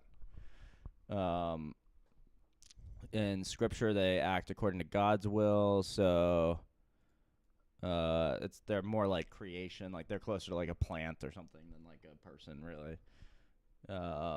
Saint Basil the Great, who praises God's wisdom in the instincts and behaviors of animals, seeing them as guided by nature, implanted by God, rather than free deliberation. Well, all right, hang on a second. I want to go back to. Yeah. You don't think you would have the fucking best life ever if you were like a golden retriever to like a rich family? I don't know if my life would be better than the one I have now. But there would be. But it you would be completely shielded from pain. Wait. Let me just ask you. Surrounded by love. You wouldn't rather be the rich family that has the golden retriever? Dude, oh, I'm you're a right. fucking dog. Who, like, I mean, he would consider. I wouldn't. I'm a retarded dog. Currently human. Yeah, exactly. If he was the dog, he wouldn't give a fuck. He'd like his current life. I'm not saying like, that wouldn't be awesome. a great I get to life. go on the boat with you guys. I fucking get to run around, play with other dogs. Absolutely. Like, I think that would be great. That's pure love. Right? Yeah. Happiness and lies loyalty. in ignorance, bro. And the dog doesn't know any better. And the dog doesn't know nothing. And like, so why would that be? I would just. Why I don't would that be bad? know you for just sure. be ignorant to everything and No, okay but that's with why it. I'm saying I don't think it's bad. Like I think that's a beautiful life, like an absolutely beautiful life. I just think that dog cannot experience the love that a father and his son has. So whatever love that dog experiences, which you're right, you ever would be see beautiful. give a belly rub, dude? The I dog know. fucking they loves love you. it. They love it. But even that, it's totally basal, like animalistic desire. It's this instinct. It's not like love, like agape, like when Maximilian Kolbe sacrifices his life in a Nazi concentration camp for the father of a family, because he's a priest that is unmarried, and says, well, you have a family, so I'll be executed instead of you arbitrarily by the Nazis. That's something a dog can never do or experience. Well, the Nazis wouldn't be around if dogs were. Yeah, well, that's a good point, actually. The Nazis also are humans. The dogs can't be Nazis. So there's a transcendent love, a self-sacrificial love. German Maybe Shepherds a are few Nazis. dogs. Some dogs I've heard of doing sacrificial things, like running into a burning building and stuff like that. So I've heard. Yeah, of the fucking cats wake the owners up when there's a fire. Yeah, right. Like, that they type can of do stuff. good. Yeah, they can do good for sure. I just think it's lesser. It's a lesser level. The maximum amount of love and good that any animal can feel is less than the maximum amount of a human. But what I'm not saying is that, like, okay, so you're a meth addicted, like, homeless guy that is on the corner by the 7-Eleven there, and then you compare his level of like love or happiness to a dog that lives in this rich family. Maybe the dog is better off than that guy, but that's because the dog's at his limit of what he could possibly experience, and the homeless guy is like at the bottom limit of what a human can But if experience. I don't know any better, yeah, I'm gonna think that's the most, and I'd be okay with it. Yeah. I wouldn't be like longing, be like, "Wow, wish I." No, wish I they don't gave think the me more dog is belly longing. rubs. I'm not saying the dog is longing. I'm just saying if we're talking seriously about like creation, it's ordered in hierarchies. We even have hierarchies. And also, of by this argument, consciousness. can't we experience we like a wouldn't higher amount of be love? nearing a recession if we were all just fucking dogs running around. You're right. Like, There'd be no that's- money or clothes or buildings or anything. Dude, beautiful. No capitalism. No capitalism. Just one fucking alpha. No chat GPT. No chat GPT. No stream. No stand-up comedy. Running around having no fun. woman that you love. And we'd all go to heaven. And yeah, well, it would already be heaven, probably, if there are no people. Well, it would be Eden. I guess it would be Eden. There'd be no yeah. climate change. Well, as SIA would say, man, climate change. What, you want to live on Pangea? The climate changes. That's what it do. SIE, if you're watching, Pangea continental drift has nothing to do with the climate. Mutually exclusive and been happening for 1 billion years. I think that he's like, the climate's changing. That's what it do. That's what it do. Yeah, I'm not saying there aren't problems, but I think I'd rather be a human than any other animal. Truly. Yeah, because you're human. Okay. That's the curse. And? That's the curse of the human. Yeah. You know, that you're aware. You're aware. You're conscious. We can we can think about our own demise. That's the other thing I was gonna say. Do you think bears think about death? I don't know if animals really ever do think about death. That what a wonderful. Apes do. But imagine actually, being a funny enough. human who doesn't think about death, which there are. So that's our maximum. So you have Well, yeah, all those are the kids. benefits of being fully conscious. Well, actually, most of our problems are that we don't think about death enough. But imagine being a human who thinks about death and not only isn't afraid of it, but invites it. Not in like a depressive way, but in a like, I'm going to live my life to the fullest in every single second. I don't even care if I die next second. Yeah, but it's not a question of I don't care if I die. Dogs don't know they're going to die. Yeah, and I think it'd be better to have the knowledge, for instance, of good and evil, and integrate that and be unafraid of it. Be like, You think it's better to have the knowledge of good and evil? Well, of course, duh. Oh my god, duh, dude, it would be. You think it's bad when you're a dog that dies? It's like getting fucking your thing yanked out when you're in the Matrix. You're just gone. you're just gone. You don't know. Well, we don't really know actually what happens when a dog dies. What if instead of all dogs go to heaven, they all go to hell for some reason? They go to purgatory first. Yeah, they go to purgatory. They have to catch a frisbee like 10 times in a row in order to get They have to catch a car, dude. There's a little Pomeranian. Like, this is fucking unfair, This is man. unfair, man. Like it's some kind of chihuahua. Like, can't we just like hump each other's legs? But there's levels to other things that we acknowledge and I think have no problem with and can acknowledge. So if this is the consciousness of a plant, what does that mean? Well, like, yeah, or like say like 0 is the consciousness of a plant. Like, you don't think plants are particularly conscious, do you? I'm not sure if they are or not. I don't really think they're maybe particularly sad mushrooms. either. I feel like Maybe mushrooms have like some weird. And actually, have you heard about that thing that mushrooms connect in big forests? Mushroom mycelial networks will connect the roots of trees, and a tree can send nutrients to another tree through the mushroom network when a tree is suffering and another one has. I think mushrooms might be God. I think mushrooms are some sort of. Well, I mean, like, at least mushrooms higher order, evolutionary wise, like mushrooms were the first large spanned organism on this planet. Like before there were forests, there were massive fungal forests. Right.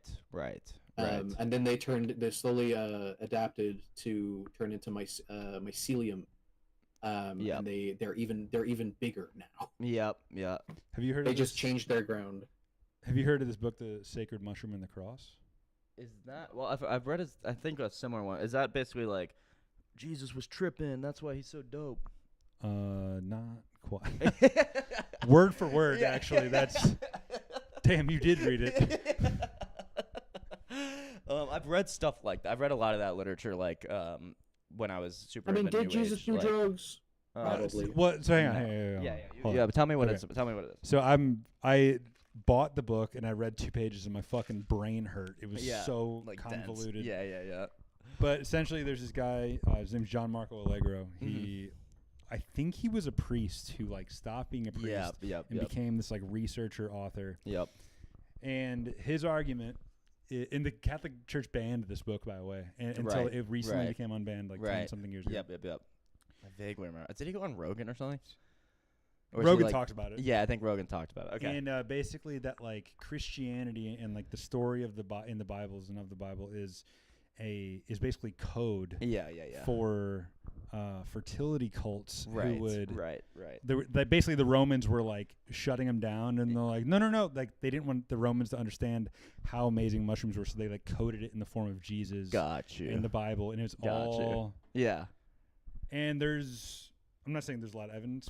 Half of the book is sources. His sources for that. Yeah. And so I read Brian Murarescu has a book that's the same exact thing, which is him, and instead of mushrooms, he rejiggers it to be there was something Sour called Patch Kids. Yeah. Jesus just loved Twix bars, and that's what the whole message was really about. At the end of the day, just one long Twix. But so the thing that these guys do, it's called eisegesis, not exegesis. So what they do is they go, oh, wouldn't it be sick if this was all a mushroom fertility cult? And what they do is they read that in, and they find a bunch of sources to confirm what they're reading in to the text. But when you exegete the Bible, you take the context, and not just the context, but like what that actual author that was sitting there writing that, like you try as hard as you can to figure out what he was thinking in his head when he was writing that and really pull that out.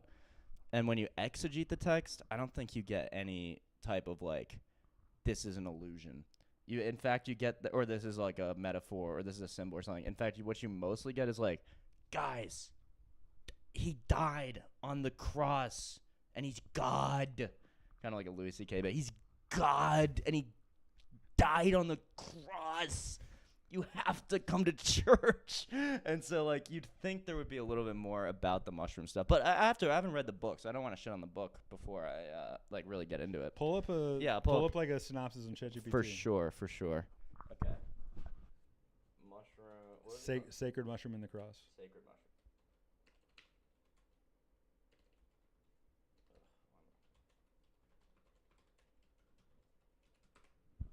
Okay, let's get got it. Here's a concise but detailed, written by John Marco Allegro, a philologist and one of the original scholars on the Dead Sea Scrolls. That's cool. I went to see them at the Reagan Library. I don't know if you saw that. Oh, yeah. Were they good live?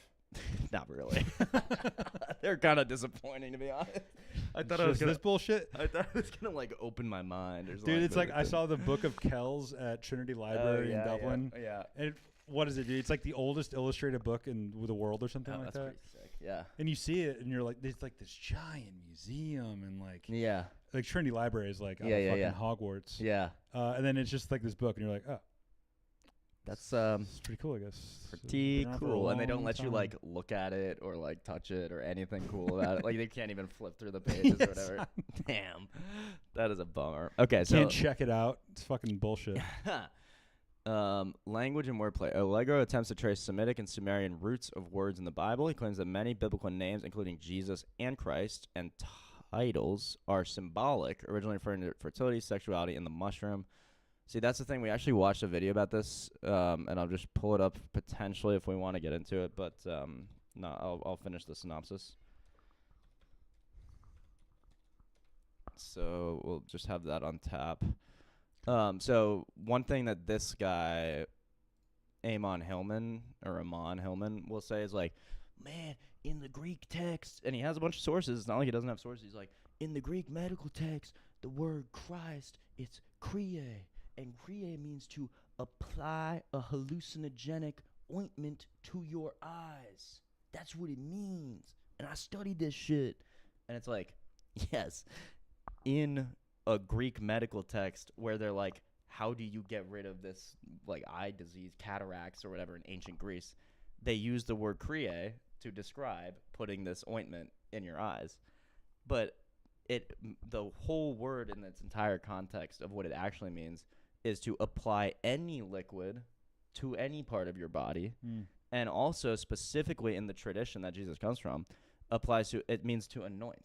So he's known as the anointed one. And what you anoint is a king and a priest. And he's the combination of king and priest. And so like you can find these kind of supports or whatever to say like, well, Christ, kriē means like hallucinogenic acid trip. But when you take in the fullness of the word and what I'm talking about, exegesis, it's like, well, what did this author, the biblical author, actually mean by the word kriē? Do we have any reason to believe that he specifically meant this fringe medical definition or the one that goes along with his tradition, which is to anoint a king? We don't know. Well, I guess we don't know, no. I guess you're right. You could say we don't really know what he meant. We have a tradition of interpretation as well, but yeah, you could always say, like, well, we don't know. So which one is more likely is what I would say. Is it the fringe medical one, or is it the one that actually comes with the context of the tradition that he's from, you know? So I think, like, logically, it would be from tradition. Yeah. But what would you say okay, so, like, the Gospels, at least the ones that are in the Bible, were written, like, 100 years after? Yeah, we could go. So Mark, we could say, is written at like to be. I'll give you like the later dates to be, you know, liberal or conservative. I don't know, but like I'll say I grant secular scholars like everything. Yeah. And so the latest dates for Mark are like 60 AD. So that's 30 years after Jesus died. Then the latest gospel is John, and the latest they can put it, which I think is a lot earlier to be honest, but I'll give you the later date is like 120 AD. So that would be about 90 years after Jesus died.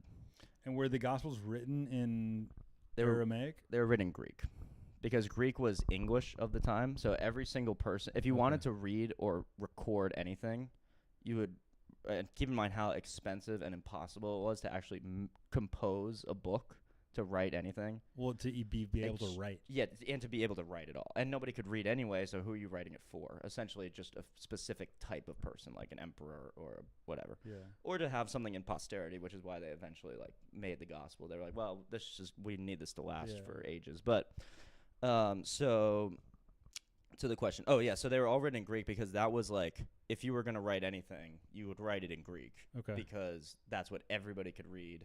And it would make no sense to write something in Aramaic because 99% of Aramaic speakers can't even read. It was like sort of a lower class. So would it... What I'm getting at is like they spoke Aramaic, but they recorded it in Greek 100 years later. Like, don't you think there's a good opportunity for like stuff to kind of get in there that shouldn't be in there? Well, 100 years, certainly bro. people can mistranslate stuff, and that has happened over the course of history, and that's why you get this crazy like Ted Cruz Zionism out of like evangelicals, Southern Baptist churches. But no, I mean it's really not that crazy to think that people who spoke Greek as a second language to their Aramaic, and actually in the case of Paul, or no, not Paul, maybe it was Paul, but Luke like spoke it as their first language to hear the message, walk with Jesus, walk with his disciples, walk with his apostles, and then accurately translate that message. It's not barely even a translation, just record the message in the Greek. That's not unreasonable at all. What like is a translation? Not really, because if Luke is writing in Greek and say that's his first language, and he's hanging out, I guess you could say like, oh, well, maybe Jesus is talking to Aramaic, but Luke's not just talking to Jesus. In fact, Luke's not talking to Jesus at all. We don't think that Luke actually met Jesus. Maybe, but probably not.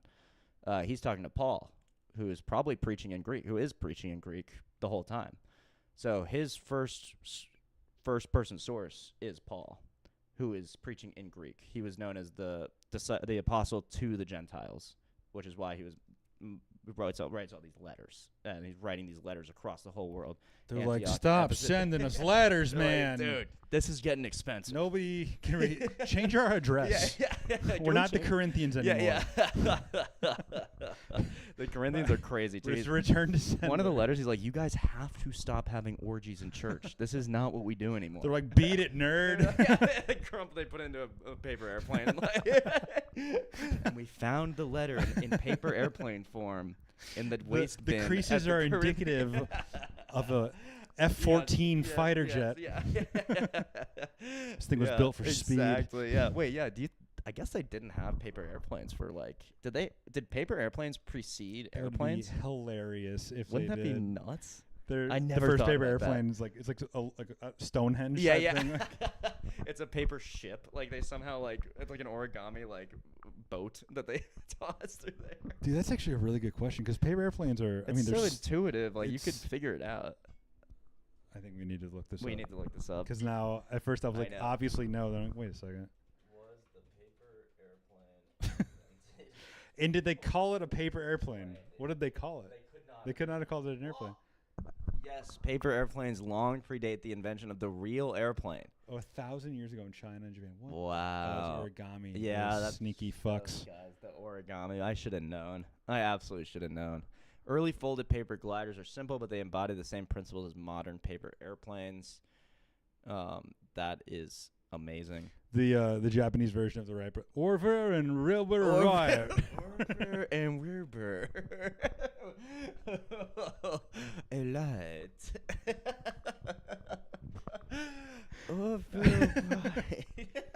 Oh, we fry very raw, very far. Fried a praying very far. Fried a praying. That's crazy. I never thought about it. 1,000 years before.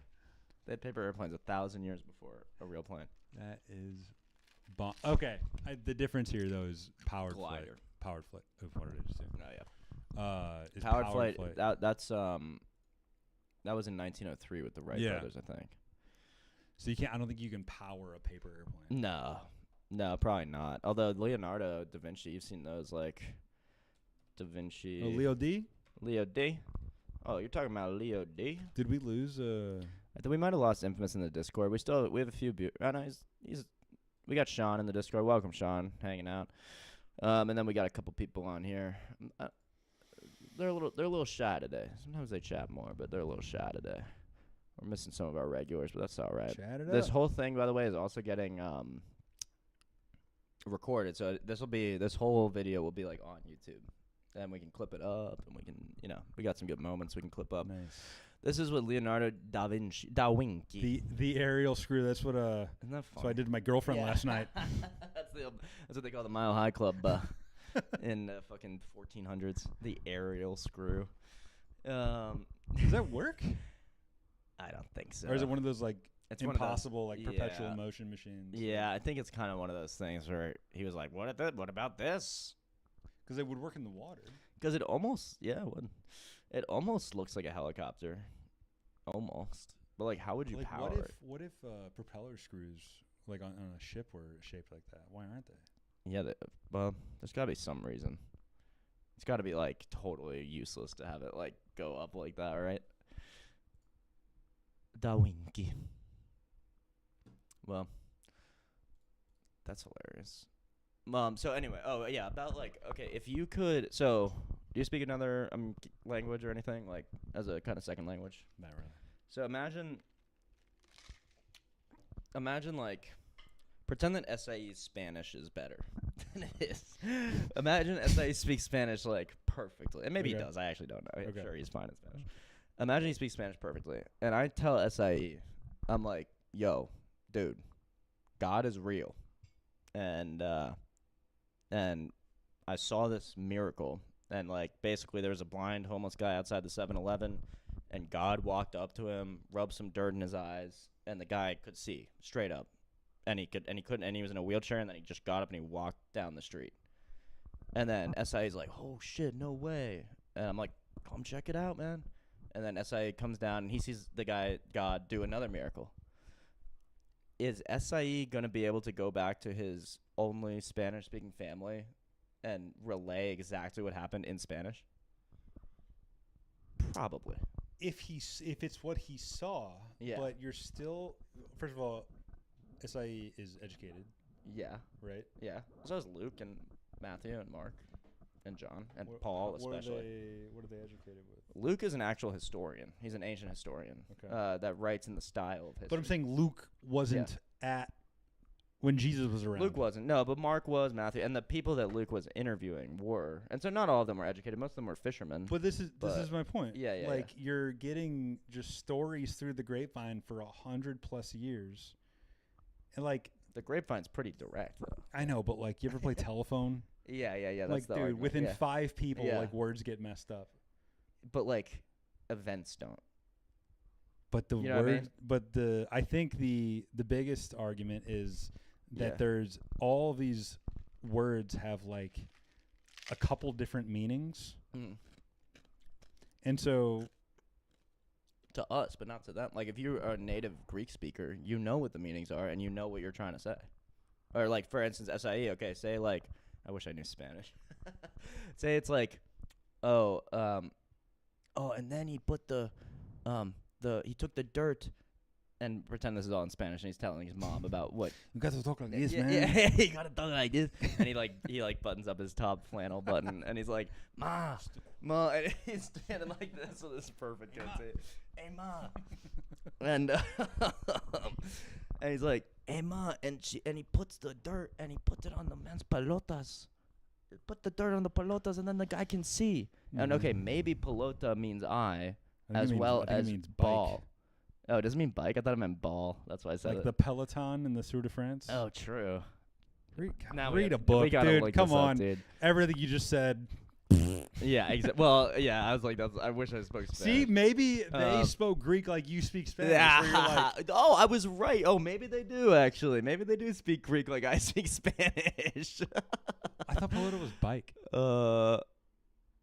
Pelota. Yeah, what bike is. What is bike? Bicicleta. It's gotta be. It's gotta be like, bicicleta. What is bike? What is bike? Bike is in Spanish, dummy.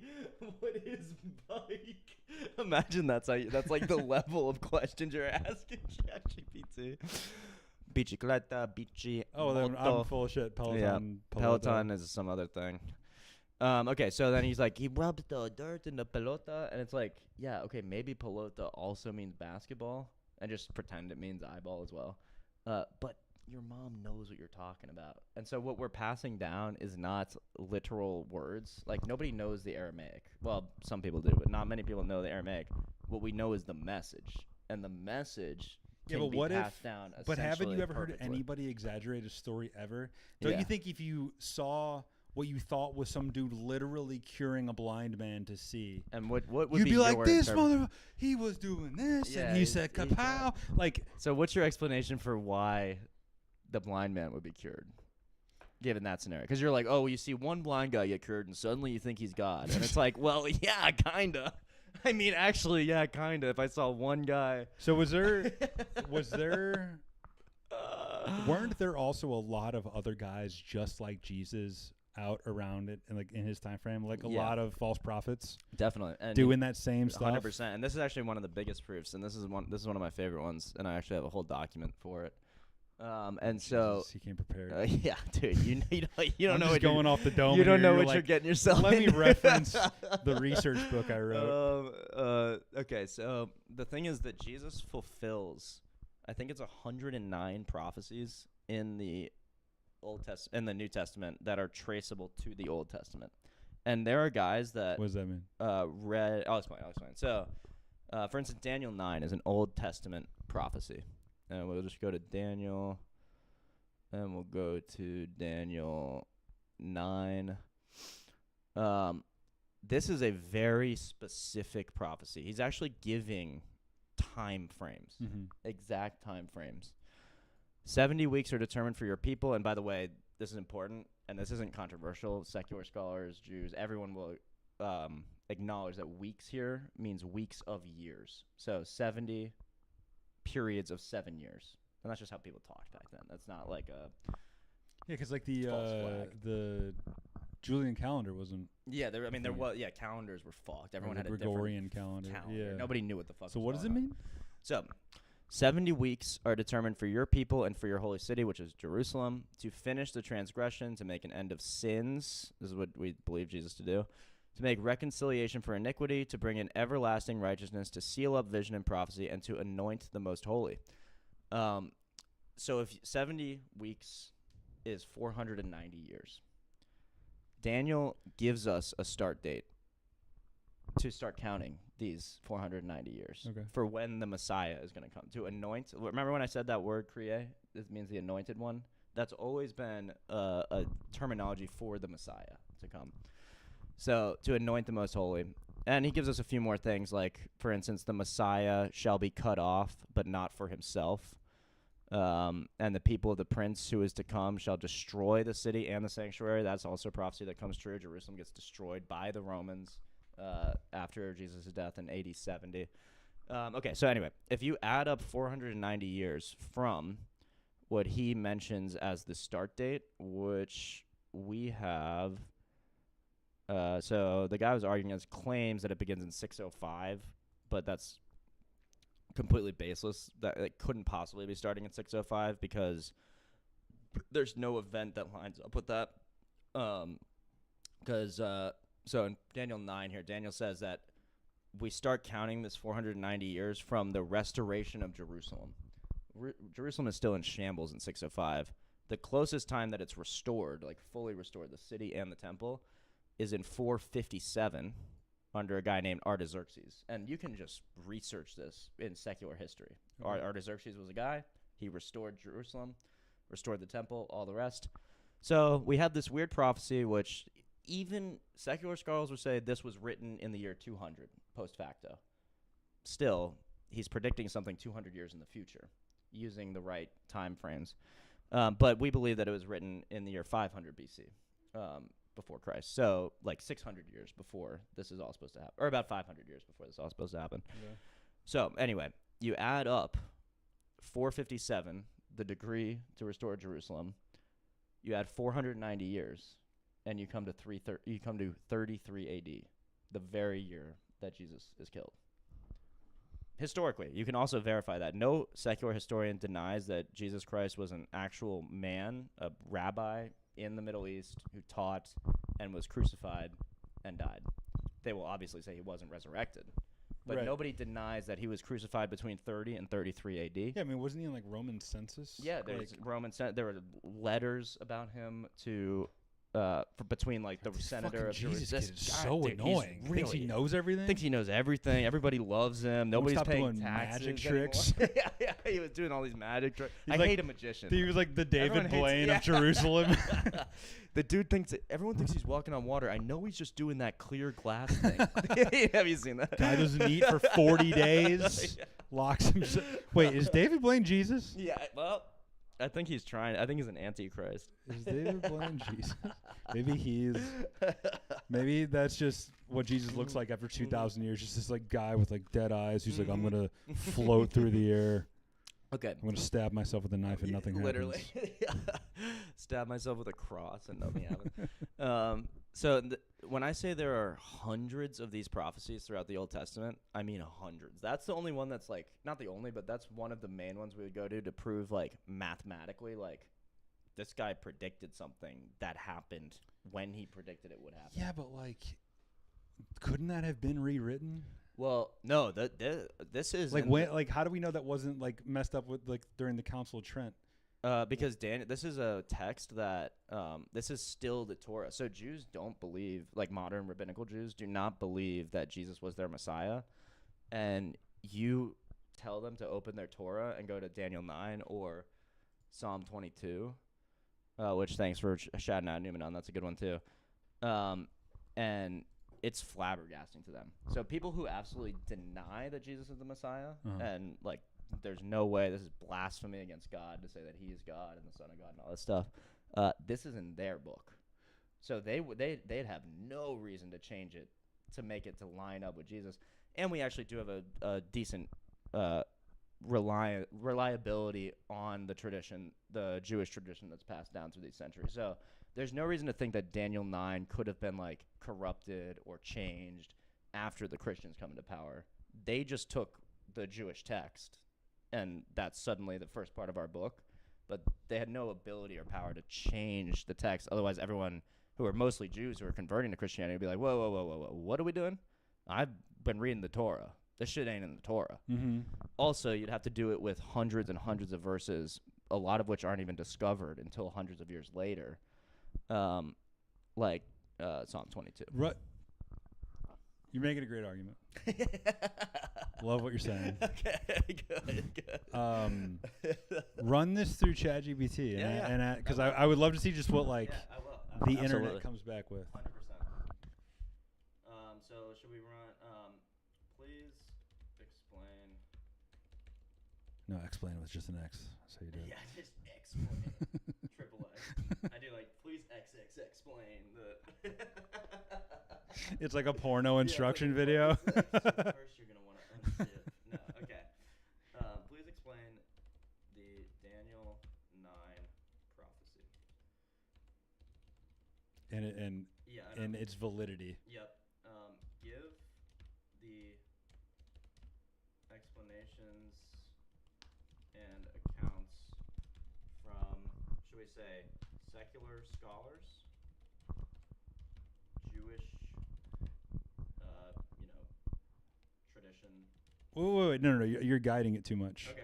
So Explain the Daniel 9 prophecy and its validity. Okay. We'll just see what it comes back with. Yeah. No hallucinations. Validity. Yeah. This is a big one, Basil. Why do they call me Basil? What?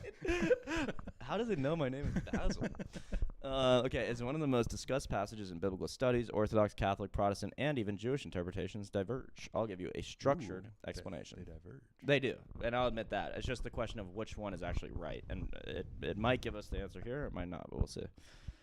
Okay, bring an end to sin and establish a decree for the Jewish people, 70 weeks, literally 77, are decreed for the Jewish people in Jerusalem to bring an end to sin and establish righteousness. From the decree to rebuild Jerusalem until, please explain the prophecy like Kermit the Frog would. Yeah. In You mean Kermit's Jordan voice. Peterson?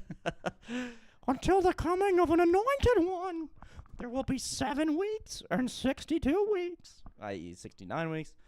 After 62 weeks, the Messiah will be cut off, killed, and the city and temple will be destroyed. In the final week, a covenant is confirmed.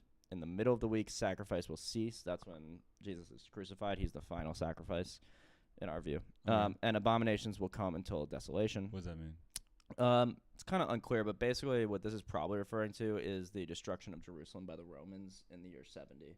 And the time leading up to that, and then the persecution of the Christians after that. What does abominate? But what does that mean? Abominate. Until desolation. It's like a horror. Like abomination is like. Is that like from fucking Revelations or some shit? No, not really. I mean, it's just like a kind of general word that means like destruction, abhorrence, disgust, feeling of extreme disgust and hatred, detestation, loathing. So like a period of a lot of hatred and like loathing, essentially, would be the abomination that he's talking about.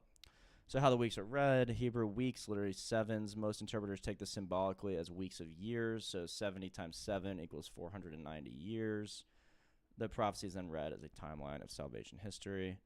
So it's giving us the different interpretations. Do you want me to like... But like that's what I'm looking for. Okay, like, yeah, sure. What are they... Yeah, so this is what my interpretation that I was offering is the early church fathers, Orthodox, patristic view. Mm-hmm. They identified the anointed one cut off with Jesus' crucifixion. The destruction of the temple in 70 AD fulfills the prophecy that sacrifice would cease and desolation would come.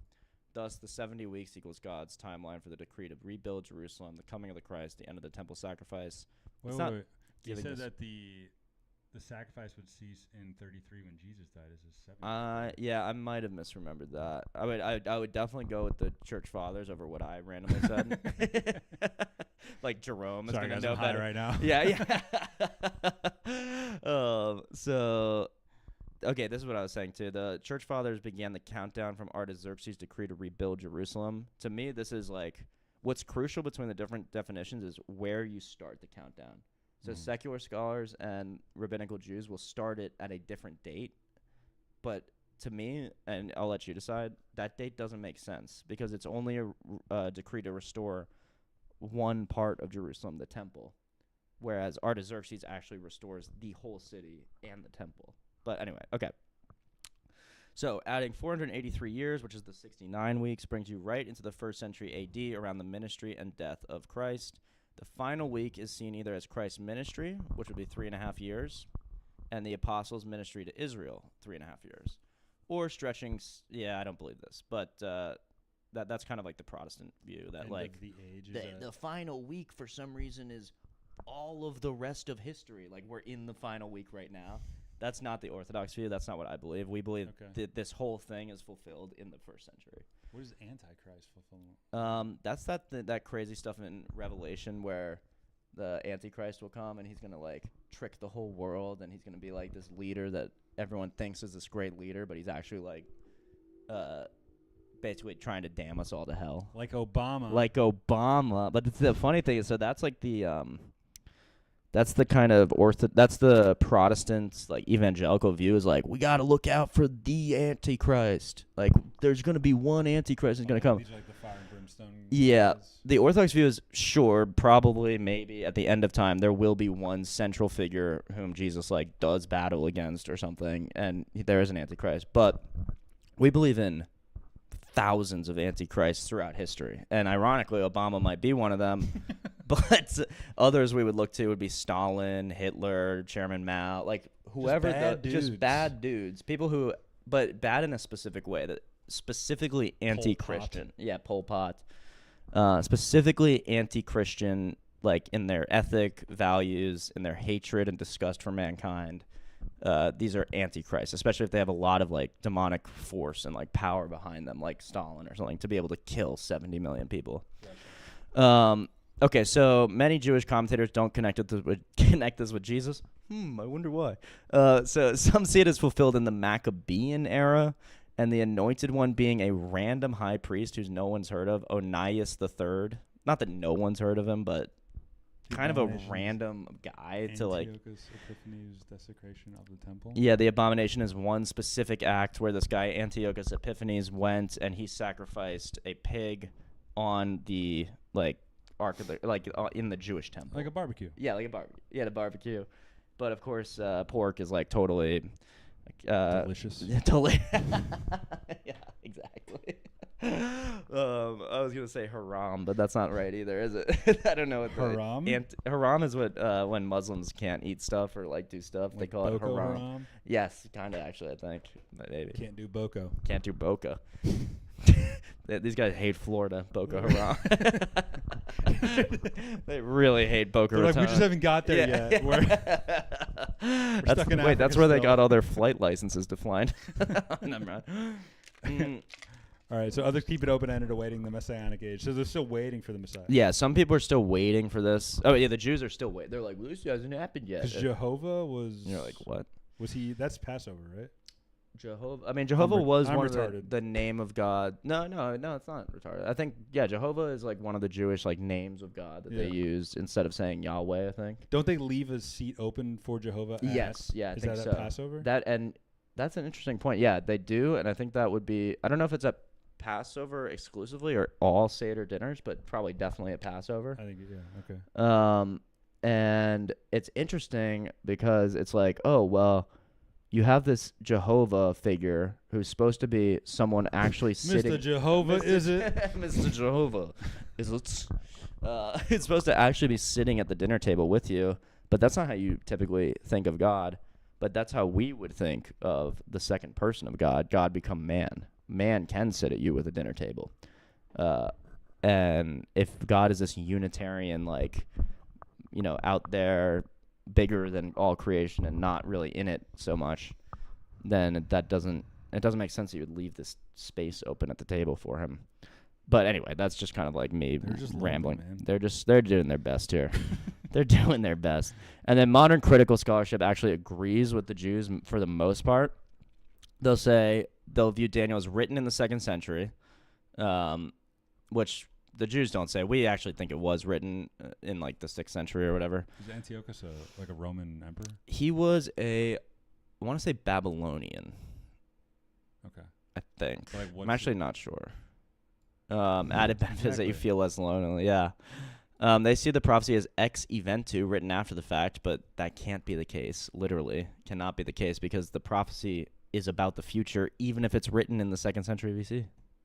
It's about 490 years from either 457, or if you take the crazy date, which makes no sense, 605, it's still talking about the future. So, wait, it says accurately describing up to Antioch, but missing the future, and that's again because they start it at the wrong place.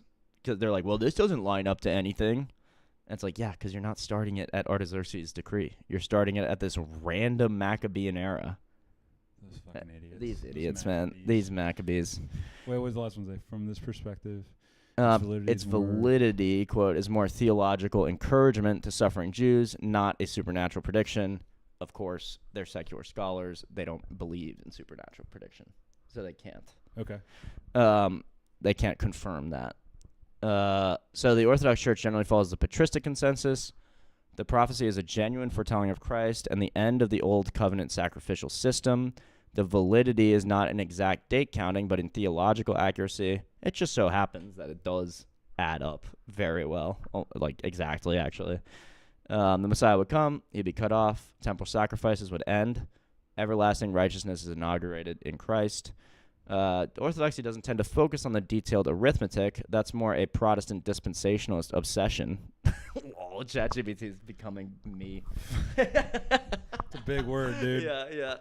That's more a Protestant dispensationalist That's what I was talking about before. The Protestants are like, the final week is still happening now. We got to look out for the Antichrist. Like, they get super into like the like prediction part of this. They're like, we can predict everything, and the world's gonna end in 1986. They become like these guys on the street. They're like, you're going to hell, like yeah, because they just get too wrapped up in it. And the point is, which I obviously agree with the Orthodox understanding, is like it's a theological point. It's more spiritual than it is literal. But it is still valid to me to point to this as a fulfillment of a prophecy, which can only be explained by something supernatural, whether you believe in God or not. And if it's not God, well, then you might ask the question, well, why is it presented as coming from the Hebrew/Christian God? Why does it line up with Jesus, all the rest? To me, that would center prophecy in that God if he actually makes good predictions. And I've just never heard of a prophecy from another religion or tradition that actually came true. Well, certainly not atheism. They can't even pretend to make prophecies. But, well, they actually do make one, which I'm going to get canceled for. But that climate change, they say that and I'm not saying it's not real. I'm not saying we don't do it. But for the last 100 years, they've said, oh, we're over the hump. It's too late. We're over the hump. It's too late. We're over the hump. It's too late. We're over the hump. It's too late. And they always put the dates when, like, Florida is going to be underwater, like, exactly, like, about 20 to 30 years in the future. It's just outside. It's just enough to kind of make us, like, worried about it. And we should be worried about it to an extent. Like, we should be taking better care of the environment and getting that sustainable energy, like, ASAP. So we should be worried about it. But in 1940, they said the whole world was going to be underwater. In 1960, in 1950, they said it'll be underwater in 1970. So on and so forth, until right now, they say the whole world will be underwater by 2050. And it's the same story for the last 100 years, and it's a prophecy. The whole world's going to be underwater? Well, I'm being dramatic, but they say, like, oh, we're fucked, all the whales will die, and everything is coming up. And it's not like that stuff isn't totally happening. I think the whales would thrive. Yeah, well, yeah, that's true. You would think the whales actually we'd would have be a new pretty whale order. The whales are living in, like, penthouses in Miami. A new whale order. But actually, that's just a kind of fringe, crazy way to say that everybody makes predictions and prophecies, and they basically never come true, at least on the time frame that people make them. I got you. And this is an example of one that came true from my view. But, of course, you could take the modern critical scholarship view as well. Like, you could totally cling to that and say, no, it's bullshit and all this stuff. But, yeah. Okay. Numenon says, I saw a guy give the precise minute during which the world will end. I love when crazies do that. Has it happened yet? No, I don't think. Yeah, well, yeah. What was his minute? Was it like 2:13, 8:29, 2025? It turns to 2:13, and we just like. Lights go out. Yeah. Are you scared of death? No, in a way, like I mean, are there moments where I have a healthy fear of death? Like if I don't cross the street when it's a green light, for instance, or whatever. Like right, okay, no, that's not like, exactly. Yeah, what yeah. So, I mean, do I fear like what the afterlife or something like that? Yeah. Do you fear what happens? I have like a nervousness about standing before God, and saying, and what He's gonna say to me about my life. You're doing most and more people, bro. I think you're fine. Yeah, well, we'll see, but I could never affirm that. But no. So to answer your question, no. I mean, I really don't. And I did before, but now it's like I almost have this attitude of like even if I got sent to hell, that would be what I deserved, and I would just pray for like forgiveness to like get out of there or whatever. And I wouldn't think it would be out of God's like power or mercy to do that. Do people get out of hell? We don't really know. I mean, a lot of people got out of hell when Jesus died and went down and got them. And the question is, when does that happen? Oh yeah, that's called the harrowing of Hades, dude. It's epic. I didn't know what Jesus was on a rescue mission like Rambo. Dude, he literally does like a Percy Jackson. Literally, he literally does. He goes down there and he he empties hell and freezes his shaft. Yeah, he's literally his shaft. And he goes down there like he's like Blade, like he's like a demon hunter. Yeah, literally. He goes down there and he just messes up the demons. This is the first I've ever heard of this. I wish is there like an animation? When did he do this? This was during the 3 days that he was dead on the cross. This is what he's doing. Who teaches this? This is Orthodox teaching. This is from the very first century of the church. Because I went to Catholic school. Yeah, like, I know. They don't teach you the cool shit. I don't know why they don't teach you the cool shit, literally. After Jesus was crucified, he descended into the depths of hell and liberated the souls held captive, leading them back to heaven. This event is known as the harrowing of Hades. When Jesus died on the cross, he experienced physical death but remained spiritually alive. Good-looking dude. His descent into hell guaranteed victory over death and the powers of darkness. Jesus, in his divine nature, entered Hades to free the righteous souls who had died before his incarnation. Before the coming of Christ, the souls of all people, both righteous and unrighteous, were held in Hades, a place of temporary abode for the departed.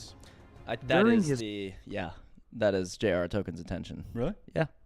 He was a mega Christian Catholic. And the cool thing about the book is you would never know unless you knew that.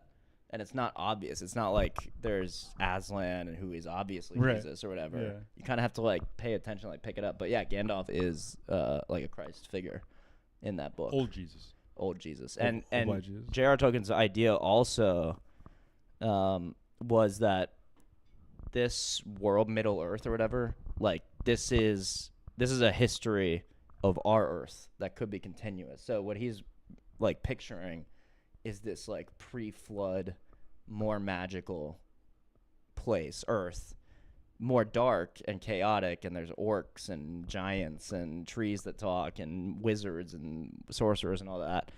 But that this is like a continuity with our Earth, that at some point our Earth actually was something like his idea of Middle Earth, which is biblical. Like you can find that in the Bible with the Nephilim and all this shit. You could be making all this up right now, and I'd be like, Yeah, okay, yeah, fuck yeah, wow. dude. No, I do encourage. I encourage people to definitely like fact check this stuff. But that, I mean, I wouldn't say that. That's totally true. First Peter. This is where we get the harrowing of hell, I guess, from Numenon's giving us a. For Christ also suffered once for sins, the just for the unjust, that he might bring us to God, being put to death in the flesh, but made alive by the Spirit, by whom also he went and preached to the spirits in prison, which is hell, who formerly were disobedient. When once the divine long-suffering waited in the days of Noah, while the ark was being prepared, in which a few, that is 8 souls, were saved through water, there is also an antitype which now saves us, baptism, not the removal of the filth of the flesh, but the answer of a good conscience toward God, through the resurrection of Jesus Christ, who has gone into heaven and is at the right hand of God, angels and authorities and powers, having been made subject to him. So you're probably like, well, that doesn't say he went down to hell and battled a bunch of demons and stuff like that. But so this time it's personal. This time it's personal. But this implies that he did at least go to hell and preach to the spirits in prison. And I think there's another verse that says he actually like is more explicit about him like bringing them out. Jews don't believe in hell. Why would there be people They in hell? believed in Sheol. They called it Sheol. So everybody goes to the same place. They had like this Hades kind of idea. So they didn't believe in like hell, pitchforks, and stabbing. I don't even think I believe in that. What is hell to you? I don't know. It's like such a mystery to me. I really don't know. There's analogies and metaphors of like lake of fire and all this stuff. But I don't know what that means in any real way. Like literally, I don't. I don't think it means anything. Yeah. It's just some guy being like, and it was really hot. Yeah. Because I think some people go, well, there's like saints and stuff that have had like visions and experiences of going to hell and going to heaven and everything in between. And I'm not sure if I trust those experiences because I've actually only heard them from Catholic saints, but which I believe can have genuine, like whatever, visions and stuff. And what they say, some of them will say like, oh, it's super cold. And some of them will say, oh, it's super hot. And someone will say, oh, I was just in a tiny prison cell, like that was just closed around my body the whole time. Like, so everyone kind of has a different experience of it from what I've heard, which means I think it's probably, it's probably like whatever you choose is what you get. So to whatever extent you turn away from God, and like I think there's some truth to this Dante's Inferno thing of like the different layers, and like you kind of get what you gave in life, whatever you sowed in life. Like you're greedy and you killed people and you stole from people and all the rest. I think you're just gonna get that done to you in hell essentially, and maybe in a more intense way, or maybe it's for a long period of time, or maybe it's for eternity or whatever. I couldn't possibly say. I have no idea. But what the idea is that it's a choice. You either love God and you want to run to him and choose him, or you hate God and you want to go the other direction. And well, God is everything that's good. So however far you run away from him, you're just running towards shit that's bad. That's kind of the view. That's like the view. It's a free will thing. It's not like even really God that is punishing you to hell on a personal level. It's kind of like, do you want me or not? Is what it is. Like a hot girl. Like a hot girl. Exactly. And if you don't want the hot girl, you'll run all the way. You'll run all the way to, I don't know, something mean. insert mean comment here. Numenon says, it's hard to see what the point is to preach to people who couldn't follow the teaching, so the dead at least had some use for the preaching. Yeah, right. That would imply that like even once you're in hell, you could maybe repent or like get saved, because it seems like if Jesus is going down and preaching, then you can at least be open to like hearing the truth and like go. But who would be like, I'm good. Yeah, exactly. Exactly. It's actually no, it's not that bad down here. Exactly. Like my clothes are never wrinkled. Yeah, exactly. It's nice and steamy. It's actually really nice, and Yeah. I think it's a teaching, Newman. On But you'll have the to correct summer's me. whew, The humid. summer. And it's not the heat that gets you; it's really the humidity. We walk outside, you're just sweating. Yeah. Just gosh, it's only for a couple months. It's we had a heat wave. It was like 2,000 degrees, but usually it's more like 900. Don't. We're having a heat wave. I can make coffee in an instant. In The an water's instant, already yeah. boiling.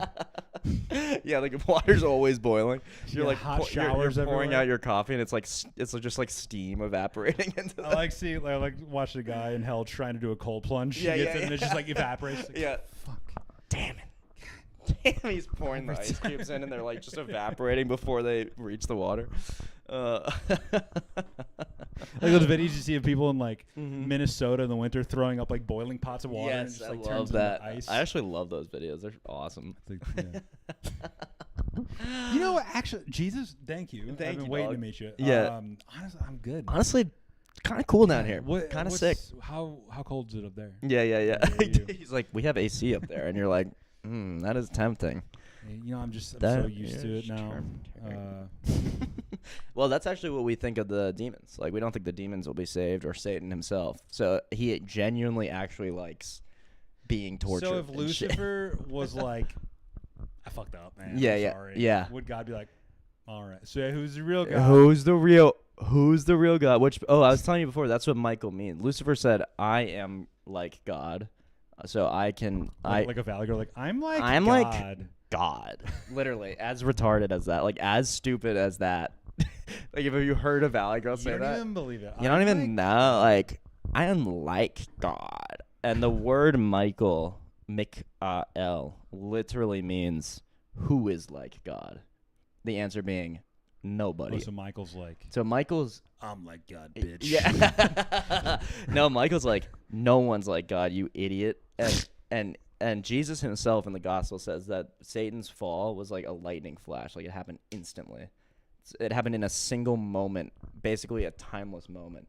So he was like, ah! So yeah, literally, Satan was like, I think. And it's because God's like, what was he going? I didn't even hear it. What did he? Wow, I didn't, Michael. Come on, Dude, I wanted to hear that, in Michael. order to prosecute, you have to get the evidence. Yeah, you have to get the know what he evidence. You have to said. get the evidence, You can't Michael. just Michael, we talked about basically this. shot an unarmed black guy. We talked about this, Michael. We had a whole meeting about this. Let him finish the Again. Again. You've done this. All right, bring him back. Bring him back. Let's hear it. Lucifer, sorry, buddy. He gets a little slap happy. Yeah. I've told him. Lucifer's like, why do you think I'm so angry? You guys never listen to me. You're never always trying to keep a black man down. Yeah, exactly. So I always thought that was so badass. Michael, more than like this guy with a cool sword, which he is, like he is a dude with a sword pretty or cool whatever. sword. It's a sick sword. It's like the oh, Prince of dude, Persia. have you seen this? This is crazy.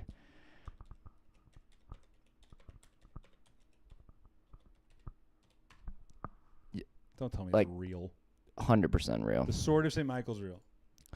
This is kind of cheesy that they do it like this. I've seen better pictures. Oh, I have seen that. Have you seen this? I've seen, but It's monasteries, and mostly monasteries, I think, Why is across that the the world, sword of Michael? spread over the. And I'll tell you why. Because so it cuts through Yeah. Europe, and if you actually think about it, remember yesterday we were talking about the Islamic expansion. The Islamic expansion never actually crosses here. Nowadays, it has kind of crossed into like Turkey. So maybe no, I'm not making this like a hard and fast rule, and I do think that they will be eventually expelled from Turkey and all that, or at least like re-Christianized, not like expel the Muslims, like let's make the nation a Christian nation. But also Turkey is the least fucked out of any of these countries down here, like for sure, like without a doubt. It has cats everywhere. yeah. Cats Well, I mean, everywhere it's in still Turkey. fucked. So let's be honest. No, I love cats. I love having a bunch of cats everywhere. So anyway, the reason this is the Sword of Michael is because each one of these monasteries set up hundreds, if not thousands, of miles apart, and over the course of like 1,000 or more years, So with no connection to each other. It's not like one pope was like, well, let's set up a line of monasteries like this.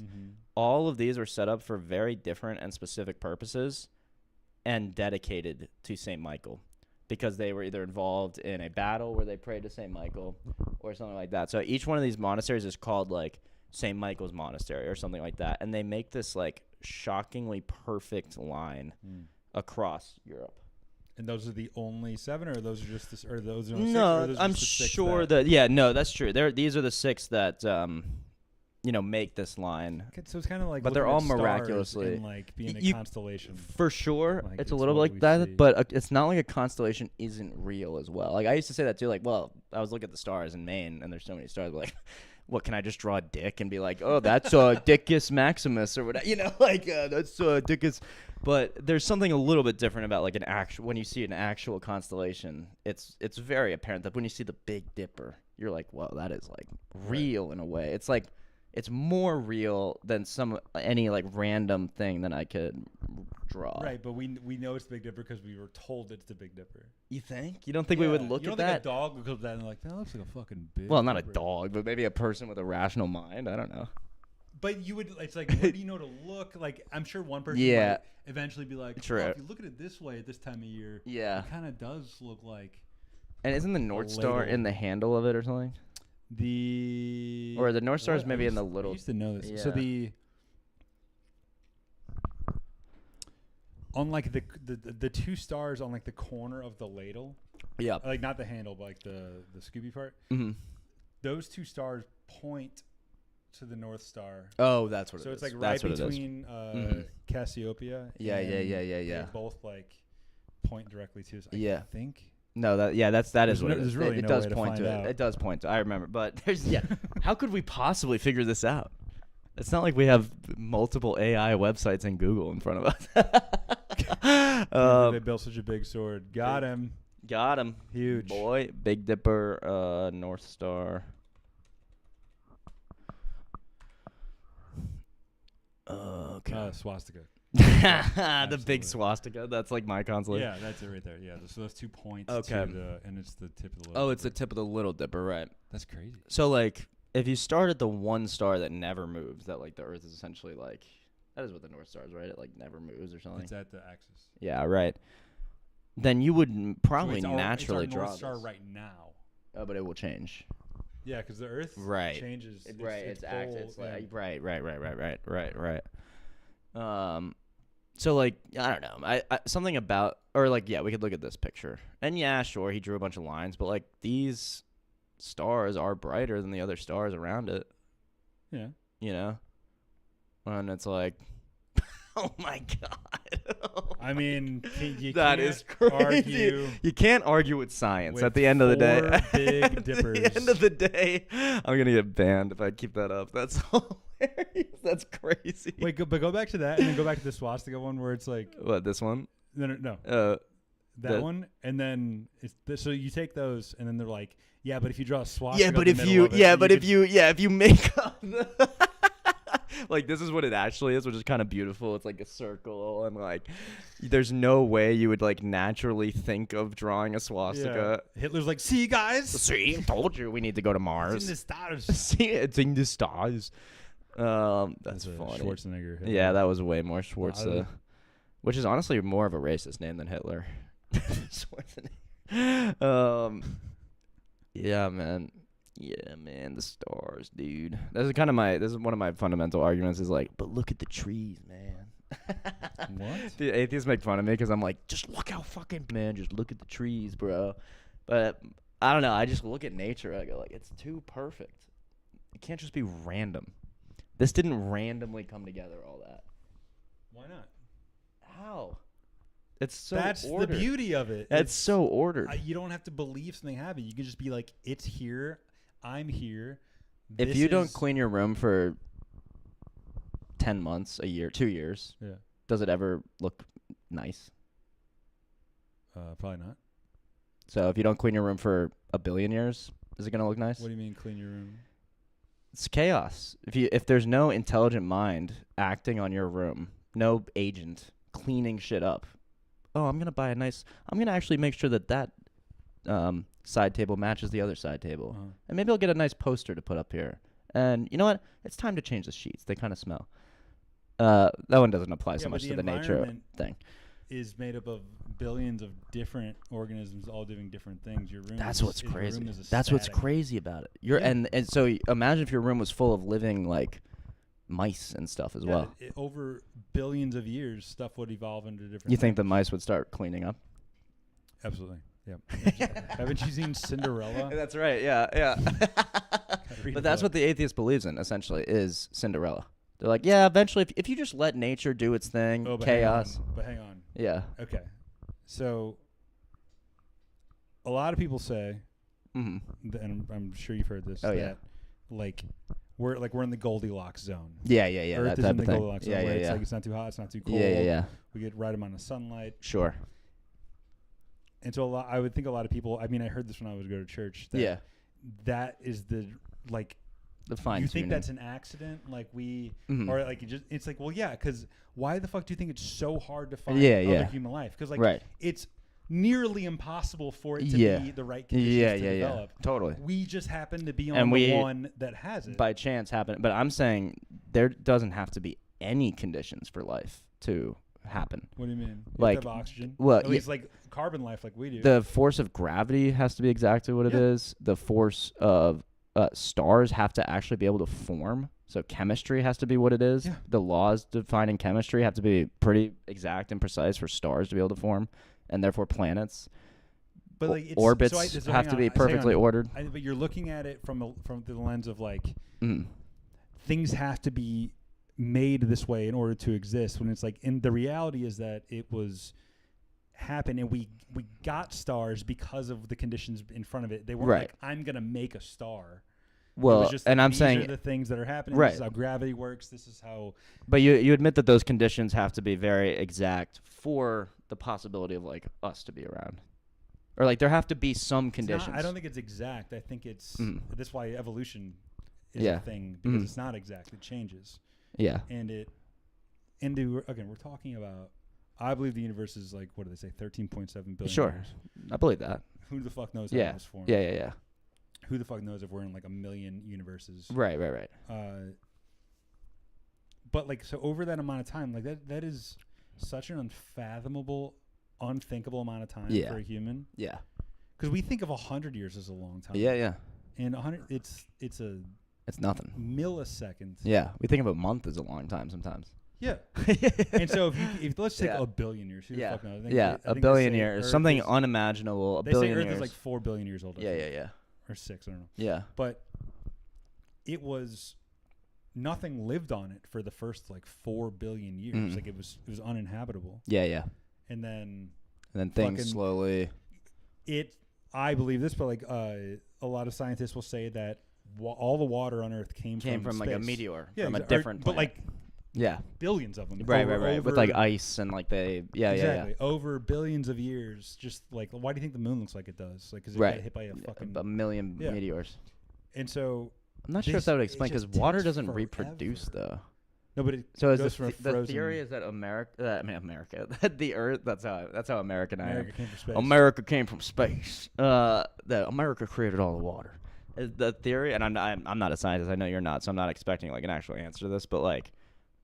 That all the meteors, ice on meteors explains the filling of the entire ocean. It's a lot. How could there be that many meteors? But again, like I said, I don't know. I'm not a scientist. You're not, I guess. Dude, because the universe is forming. But is that the real shit flying everywhere? Yeah. Well, yeah, maybe. I mean, I guess it's possible. I would just say that that's how God decided to put water on the earth, if that's how it happened. But it's like, what I'm questioning are the actual why wouldn't God conditions. just be like, put some water on this bitch? Well, low key, I think that is probably what happened. Low key, because I can't imagine how many meteors you would need. But and how different the Earth is. Doesn't mean. No, you're right. So like, I'm open to the I'm completely open. If science is like through experiment and observation and like the scientific method. Is like, nope, there are actually enough meteors hit the Earth, or there was one meteor that was like half the size of the Earth and it carried the entire water of the Pacific Ocean and that's how we get the Well, that's Pacific how the Ocean. moon was formed. The Earth got hit by an Right, asteroid. right, and giant it's asteroid, and spun so like I don't yeah. deny anything that's been like confirmed or studied by science, but I don't have to either. I would just say that's how God decided to do that. So intelligent design. Yeah, intelligent design. Because my point with the clean room is like, so imagine every single piece of like crumb or an article of clothing and like all the different shit that can get messy in your room. Mm-hmm. Those are the atoms at the beginning of the universe. Okay. In what way are those things going to come together Why do you to think create order? Why do you think we haven't? It's such an infinitely small percentage that it happens that we are. Yeah. I don't think we're the only ones out there, but we're the only ones we can see. Yeah.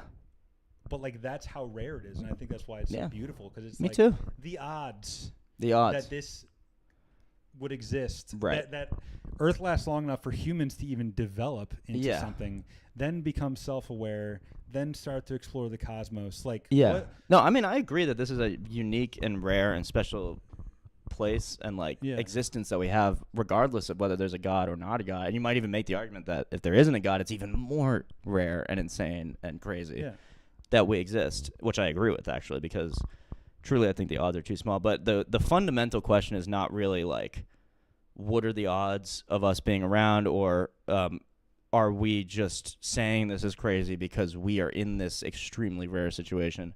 The question is, how does order come from chaos? If the universe, the fundamental like truth of the universe is like chaos and essentially randomness and like just atoms and molecules bumping around, and then we get all this.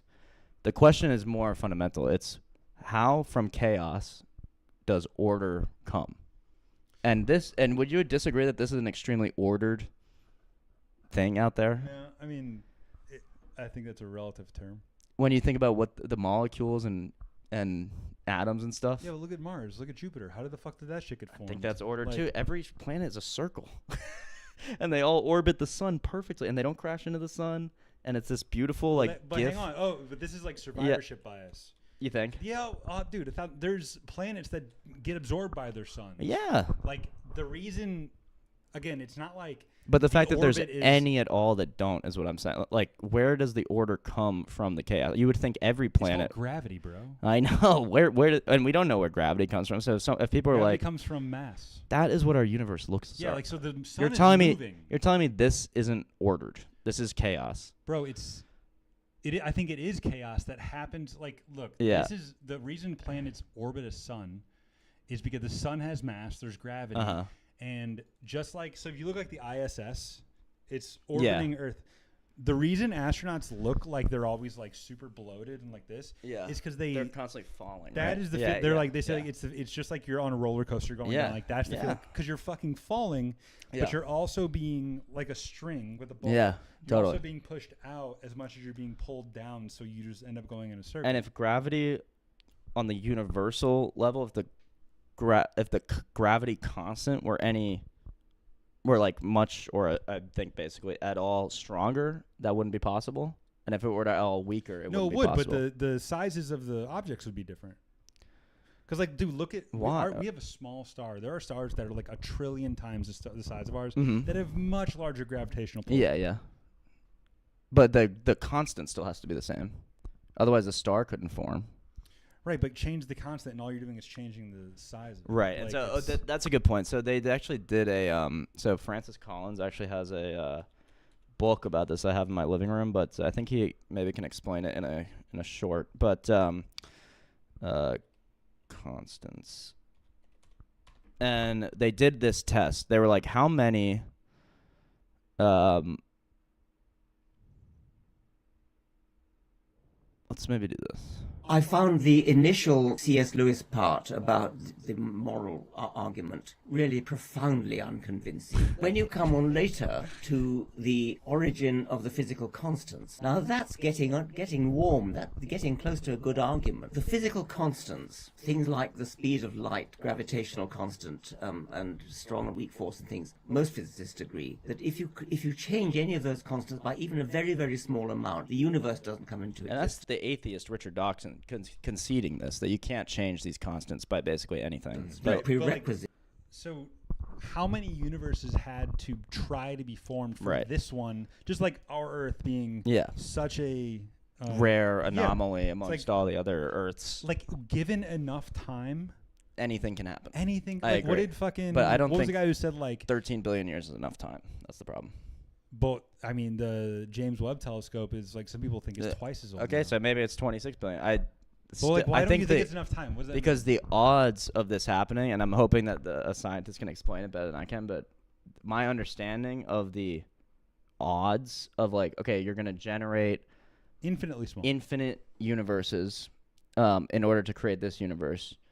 The odds of us being here in this Earth and this universe, like instantiating, are less than 1 over, like, say, 13 billion or Sure. 26 billion, but it's like many orders of magnitude. So it's numbers we don't have names for. So it's Sure. 1 over, the one that I remember, and that's just one of these constants, is 1 over 10 times 10 to the negative 37. So a trillion is 10 to the 12, I think.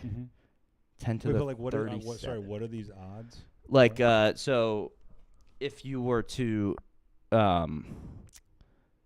I think that one is if you were to change the constant by of what? I think that constant is the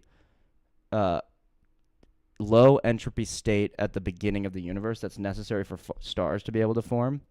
If that were off by 1 over 10 times 10 to the 37, then we wouldn't have a universe. Okay. Which means if you're going to generate universes randomly to try to get one that's like this. But who's generating? Well, that's a good question too for the atheists, because that's your hypothesis that like these universes are being created. There's enough of these universes being created that at random chance you eventually get this one that we're in now. And I'm saying, well, I don't believe in infinite time, and I think it's scientific that time itself was infinite time is it's kind of it has a philosophical problem, so it's hard to explain, but how would you traverse an infinite set of time? In other words, think of this. A way to think about it is this. How do you jump out of a hole that has no bottom? Because we feel, and I think we are, moving through time, like you can call it forward, maybe we're moving backwards, but like we feel as if we're moving through time in some real way. Right. That chain, that like action of moving through time has to start at a certain point. Otherwise, we're jumping out of a hole that has no bottom. If it goes infinitely in the past, then there's infinite time behind us. And we've talked about this. Not everyone in my chat agrees with this. This is like a deep philosophical point, sort of.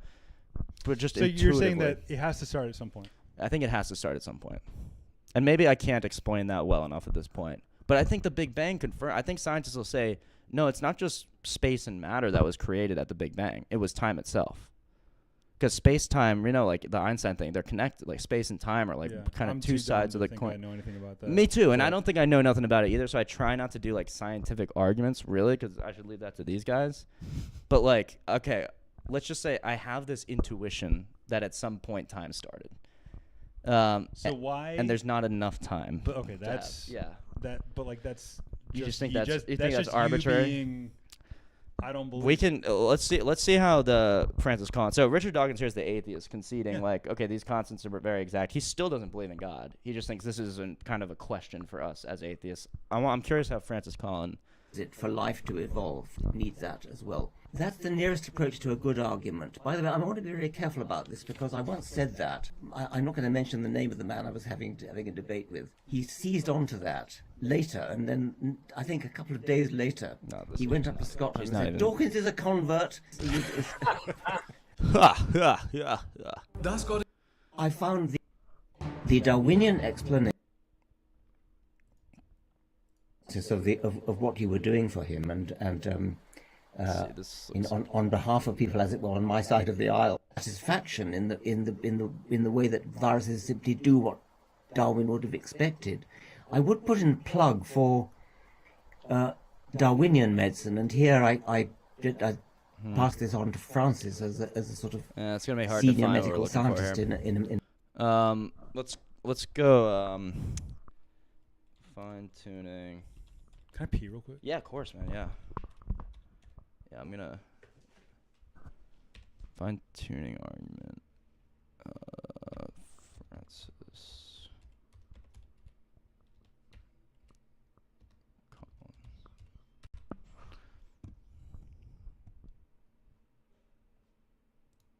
For more debates, updates, and of generating complexity, I think. I'm gonna get a water too. I'm getting hot.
Let me get you a 100-year-old pickaxe. Yeah, literally. Craziness. It's so hot in my room. I wish I had better AC. With these lights and like the. All right, we're back. And we're back. So here's what I was thinking. Yeah, what were you thinking? As I was peeing. Yeah. Okay, so because I think we could talk about this for Wait till the cows come home. I am okay with saying I don't know. Word. Me too. I'm here for. I'm along for the ride. I am where I am. Yeah. Kind of like. It's just I don't know. Yeah. And I think that's okay with me. Totally. I think that's okay too. That's okay with me for you to be like that. And it's okay for me to be like that myself as well. But I think there's a middle way, because you could say I don't know to every question. And that's actually what Infamous does all the time. I don't know if he's still in the chat or not. Infamous will say, I don't know, to the most obscene questions. Where I go, for instance, I don't want to put this on Infamous. How about I jump to a famous person, Destiny, who does this, who's happy to say, I don't know, to every single question. And one of those questions is, does morality exist? Are ethics objective and true? Or is it something that, well, every person can make up for themselves, or every society can make up for themselves? Or is it something that is actually binding to people beyond, like, your feelings, man, your subjective experience of them? Mm-hmm. So that's an important question where if you say, I don't know, then you leave the door open for genocide, slavery, all the rest. Because if one of those two of those... Genocide and slavery happen. Yeah, they sure do. And they happen in societies where the society forsakes the objective ethic of respecting your neighbor. And so, like, I believe in an objective ethic that we should not kill people, except for self-defense or war or in certain situations. But we shouldn't just, like... crazy, though, man. Yeah, that's what I'm saying. That's why we don't let everybody choose their own ethic. We, as a society, the society binds people to an ethic. Mm-hmm. And I'm saying, is the society the top, arbiter of that? I don't think so. I think God has to be. Because if the society is the top arbiter of that, well, the vast majority of Germans supported the Nazis and went along with it. And everybody in history in every society was big on slavery. And so if society is the top arbiter, then that seems to imply that slavery is actually okay under certain circumstances where enough people agree with it. I don't think that's right. I don't think you think that's right either on an intrinsic level, even if you do want to confirm like this kind of subjective ethic or something like that. If it's not provable, mm-hmm. like you can't, there's no definitive answer to what you're asking. You don't think? No. Because how would you, it's like saying, I know what happens after we die. No, you don't. Right. Sure. You're sure. inferring a lot. Yeah. Based off what, well, like, I know the consequences, at least, of what happens under those other ones. What do you mean? Which is like Hitler and Nazis. Well, if every society just gets to choose their ethic and that's what we do over here, then Europe will appease Hitler and he'll kill as many Jews as he wants until he steps into their front yard. And they're like, rah, rah, rah. But if we hold people to an objective ethic and actually hold them to it. We do hold them to it. Now we do. That's why we fought against the Nazis. Yeah. Well, I think America, and this is also like a fringe view nowadays, but America, I thought, fought that war on an ethical basis. No. I mean, I'm saying like we were the good guys in a real way. It wasn't just like, oh, well, America wanted to be like being more. It was like good we were. Evil. It was actually a battle of good versus evil. And if you believe in this subjective ethic, there actually is no evil and there is no good. There's their preferences and our preferences. Well, yeah, that's why people fight. Yeah. They have differing opinions. Yeah, on what is objective. Yeah, but if their differing opinions are just opinions, they're just preferences, there's actually no reason to really fight. If it's not actually evil for the Nazis to do what they did, why do we care? Because, I mean, there's the same reason there's different religions. It's because people think different things. Yeah. Like, are the Jews wrong? The question is not what do people the Muslims think wrong? Are the Taoists wrong? Or are they just different? Yes, I mean they are wrong, but that's a whole different story. But my question is, prove they're wrong. You can't get an. Okay. I don't. All I'm saying is like I don't know if they're wrong. I can't. I see, right. Who am I to pass judgment or to just sure. think I know Sure. No, I get that, and I'm not even saying I should or could like prove any of those religions to be wrong, except for Islam. I feel quite comfortable proving that one wrong. But anyway, the other ones, I know there are proofs, but I'm not the guy. Like I haven't done all that research yet. But the question is ultimately, yes, everybody thinks different things. Mm-hmm. Is there anything right or wrong, regardless of what people think about that? Is there something outside of humanity which is right and something which is wrong? Or is good and evil, are those kind of an illusion of choice? And, well, my preference is to do that and your preference is to do that. And so I'm just going to call that evil, but really that's just because that's what I think. Or are good and evil these forces that are truly existent in our reality? I think good and evil is relative. Okay, there you go. Because That's that. I bet Hitler thought he was good. He did. And we were evil. Yeah, and so I'm saying he was wrong, and I think you have the right to assert that Hitler was actually wrong. You're gonna go out on a limb and say Hitler was wrong? I know it's crazy, guys. I know I'm a heterodox thinker. That's a hot take, man. But he's not wrong just because I think so. He like actually objectively is. Like if there's a hell, if anybody has to worry about a hell, it's a guy like Hitler, Stalin, all the rest. Right.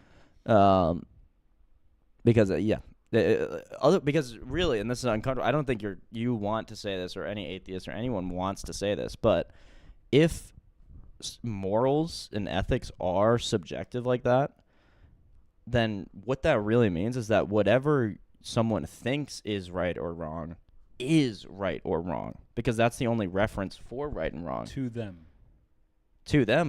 But there's no reference for, if there's not an objective right and wrong, to them is all that there is. Yeah, I mean, I don't think there's an objective right and wrong. Yeah. Because I think we are one species out of billions that have ever existed that happen to basically have our brains develop and get out of the food chain and start having self-awareness. Like, for life to form on a planet is insanely rare. Yeah. For human life to form, like we might rarer. be the only ones. Yeah. For intelligent, rational life, yeah. And so, right and wrong, did that exist before humans? Does a bear know right and wrong? No, I don't Does think. Does a bear think other bears are wrong? I think only rational beings could engage with right and wrong. Because we're the ones creating it. No, because we're the only ones able to understand it. That's convenient. Well, why are we the only ones able to understand it? Because we're rational. We have thought. We have like real thought, deliberative thought, and more importantly, we make we choose between I'm gonna do this or I'm gonna do that. A bear smells honey, he gets honey. A bear wants a salmon, he grabs a salmon. There's no right or wrong consideration. Like, he doesn't make a choice. Well, I should really not eat salmon this month because I'm on a diet or something like that. Like, a bear doesn't have that thought process. This is what I'm saying. That doesn't mean we create it. That just means that we are specially able to engage with that actual reality. Whereas you could decide not to ever eat salmon and be a vegan. I'm not saying that is what is objectively right. But, like, we could even have a consideration about something that you really want to do naturally.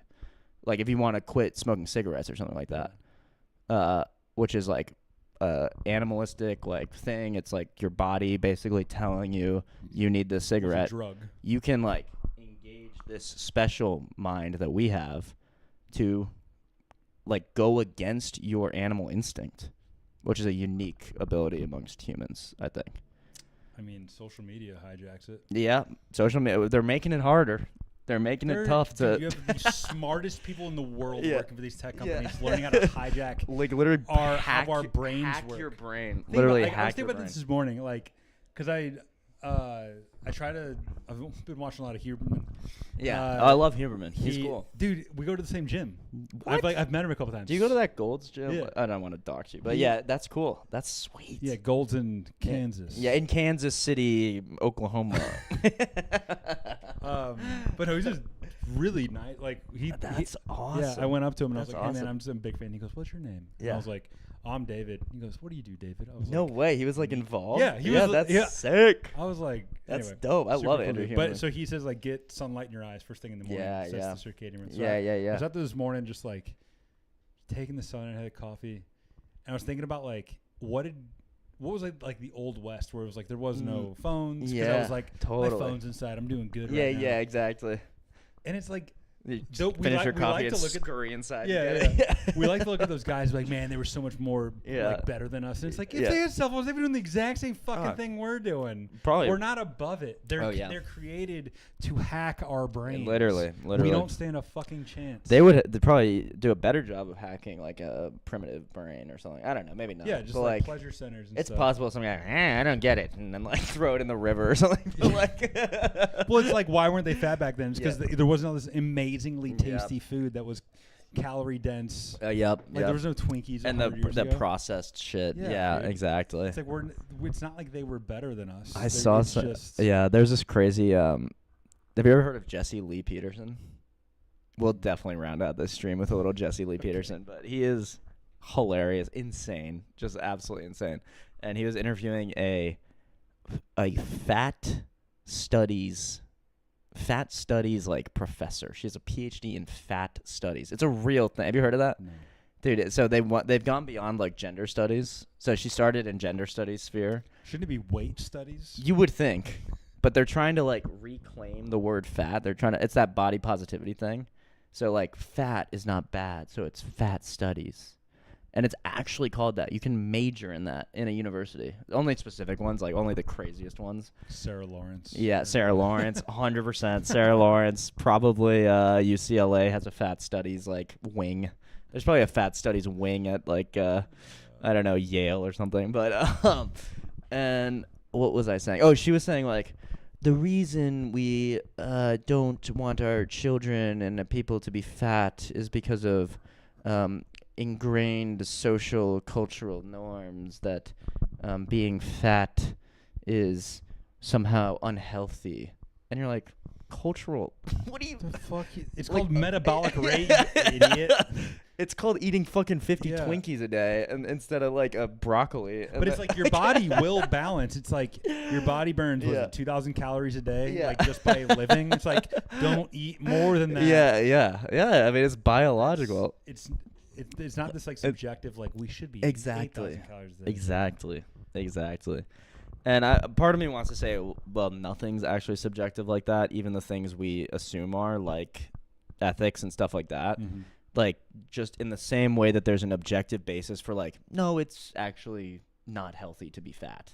There's an objective basis to say like, no, it's actually not good to be a Nazi or something like that. And it's not just because I think it, and it's not just because they think it or the ACLU told me so. It's like the same way that your body is physically getting unhealthy. There's something like physically, I'm going to say metaphysically evil, unhealthy about like those genocides, say slavery, those types of things.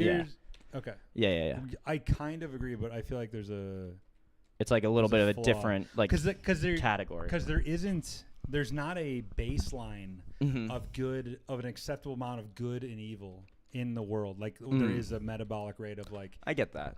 Like it's not like. It's not clear what that is. It's not testable. And so therefore, I don't think there can be an arbiter of what is good or bad because there's no naturally occurring baseline. That's fair. I would say the arbiter, it hinges on this isn't the argument that's like, oh, now you believe in God because of this. But if God exists, if God does not exist, then there cannot be an arbiter. So the question is, which kind of world do we live in? One where there is no arbitration between good and evil, or one where there is? That's kind of... Good and evil is just so subjective. Look at ISIS. Like, they think they're doing good, and they think that the infidels are evil. Yeah. Enough so that they will kill themselves to prove that point. And that's their subjective opinion. Yeah, and ours is... And you just said good and evil is subjective. But it's like they are looking at as they are good, yeah, and we are evil, and we're looking at as we are good, they are evil. Sure. So like, and are either of us right? That's what I'm saying. I don't know.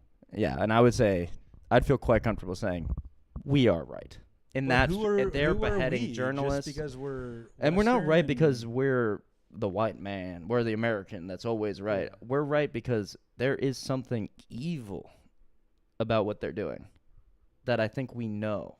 That to behead journalists. Do they think they're evil, though? It doesn't matter to me if they think they're evil. It doesn't matter to me if I think they're evil. No, because they would, if there is a like kind of defined good and evil, they would intrinsically know what I'm doing is evil, even though I don't want to agree. Yeah, with it. I think. So do they think that's that? a good question. I think in their heart of hearts, they really do. Like, I think God's law is written on all of our hearts, and really, I think it takes an extreme manipulation and like degradation of your soul and your morals and your ethics to be able to become like an ISIS person or something like that. Like I think most of them are abused by other the older men in their communities. There's a lot of pederasty and there's a lot of like crazy shit. And being in the military and even if you didn't see it, tons of pederasty. Like it's crazy. It is. I don't know if I'm sure you've heard or seen even like, but I think what that is, hurt people, right? It's that old thing. And it's like, just because they think they're right, because they're so fucked up by the trauma that's been inflicted on them, not even blaming them outright. You're responsible for your actions. So then if you take your trauma and you're like, oh, well, I'll be a pederast and I'll, suicide bomb a building and stuff like that. No, yeah, you are the evil one now. But I'm not giving you all the blame. I'm saying you come from a culture and like a specific scenario of pain that led to this, which I understand and sympathize with. But yeah. What if you look at like the Vikings? Yeah, evil. I think they're evil. They were. That's my point. Yeah. Anybody can look at anybody and say, Totally. I don't like that. They're wrong. Right. But that's not the reason I'm saying it, is the difference. The reason the subjectivist would say it is, well, they're wrong and I'm right just because. And I'm saying, no, they're wrong. I'm also wrong in many ways. I'm not even going to say I'm right and attach that to it. I'm saying they're wrong because God condemns murder. God tells us to love your neighbor as yourself. So that which doesn't comport with loving your neighbor as yourself, I can quite comfortably say is not good. It's not the good. God's law. It's not God's law. His fundamental law. This is a good point, actually. Like, where am I coming from? Like, what is this supposedly objective standard that I'm approaching? Even though I don't think I fully know what it is. But a guy comes to Jesus and he says, "Listen, there's like 560 laws in the Old Testament. I don't know what to follow. I'm like a simple guy. Are there just a couple things that I can do and live a good life?" Which is a hilarious thing to ask Jesus. Like, dude, it's too complex. Like, dude, there's too much. I just need a couple things. But weirdly, Jesus goes, yeah, I get you. And he gives him two things. I know, dude. He just gives him two things. And it's love the Lord your God with all your heart, your mind, your soul, and your strength, and love your neighbor as yourself. And these are found in the Old Testament, but Jesus tells us explicitly, you live by these two things, you're living the whole truth. You're living that objective moral good. Love God, love your neighbor. And it's pretty much that simple. But what if you lived in the year 6000 BC and there was no Jesus yet? Well, then that is, I would still think that law is written on your heart, so people have the capability to do good. But we're fallen people. So and slavery was even much more recent than that. And so clearly there was a confusion. But to me, I would still be able to call those people evil. Or at least the action of slavery evil, even if there's some kind of like understanding, or say like the caveman, like, and maybe cavemen only have sex via essentially rape or something like that. Like, I can still call that evil, and I can still acknowledge that that's part of like my actual ancestry or something like that. And I can also acknowledge that I think the reason it's not still like that is because they had this like little Jiminy Cricket like conscience in their heart, like this law that was written on their heart, that they were so confused and messed up by being cavemen or whatever that they couldn't even understand it, so they're just raping and pillaging and slaving. But that, like, if we can say society has progressed morally at all, well, progression morally only makes sense with reference to an objective good. Like, if we think we're getting better as a society, getting better towards what? Getting better with regard to what? Because if it's all subjective, it's just like, well, we're not really getting better, we're just changing. And it's actually kind of arbitrary. You see what I mean? See what I mean by that?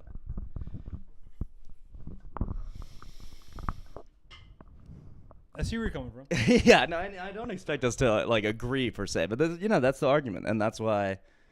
That's why it's like put a bow on it. That's why it's belief versus something provable. Yes, right. Yeah, faith versus empiricism or something like that. Empiricism? Yeah, just right. Needing evidence, direct proof, needing like a scientific proof for something, which fundamentally might not be scientific in nature, but I get that. I get that there's not like a logical reason, I'll grant, to come to belief in Christ, to give your heart to Christ. It's something that happens on a personal heart level. Dude, I was a born again. Were you? Yeah. And then you were a dead again? And now I'm a dead again. I grew up Catholic. Like, I got baptized when I was like 2, like everybody does. Yeah. First communion, confirmation, all that. And then I went to public high school, and like my sophomore year, I started going to Young Life.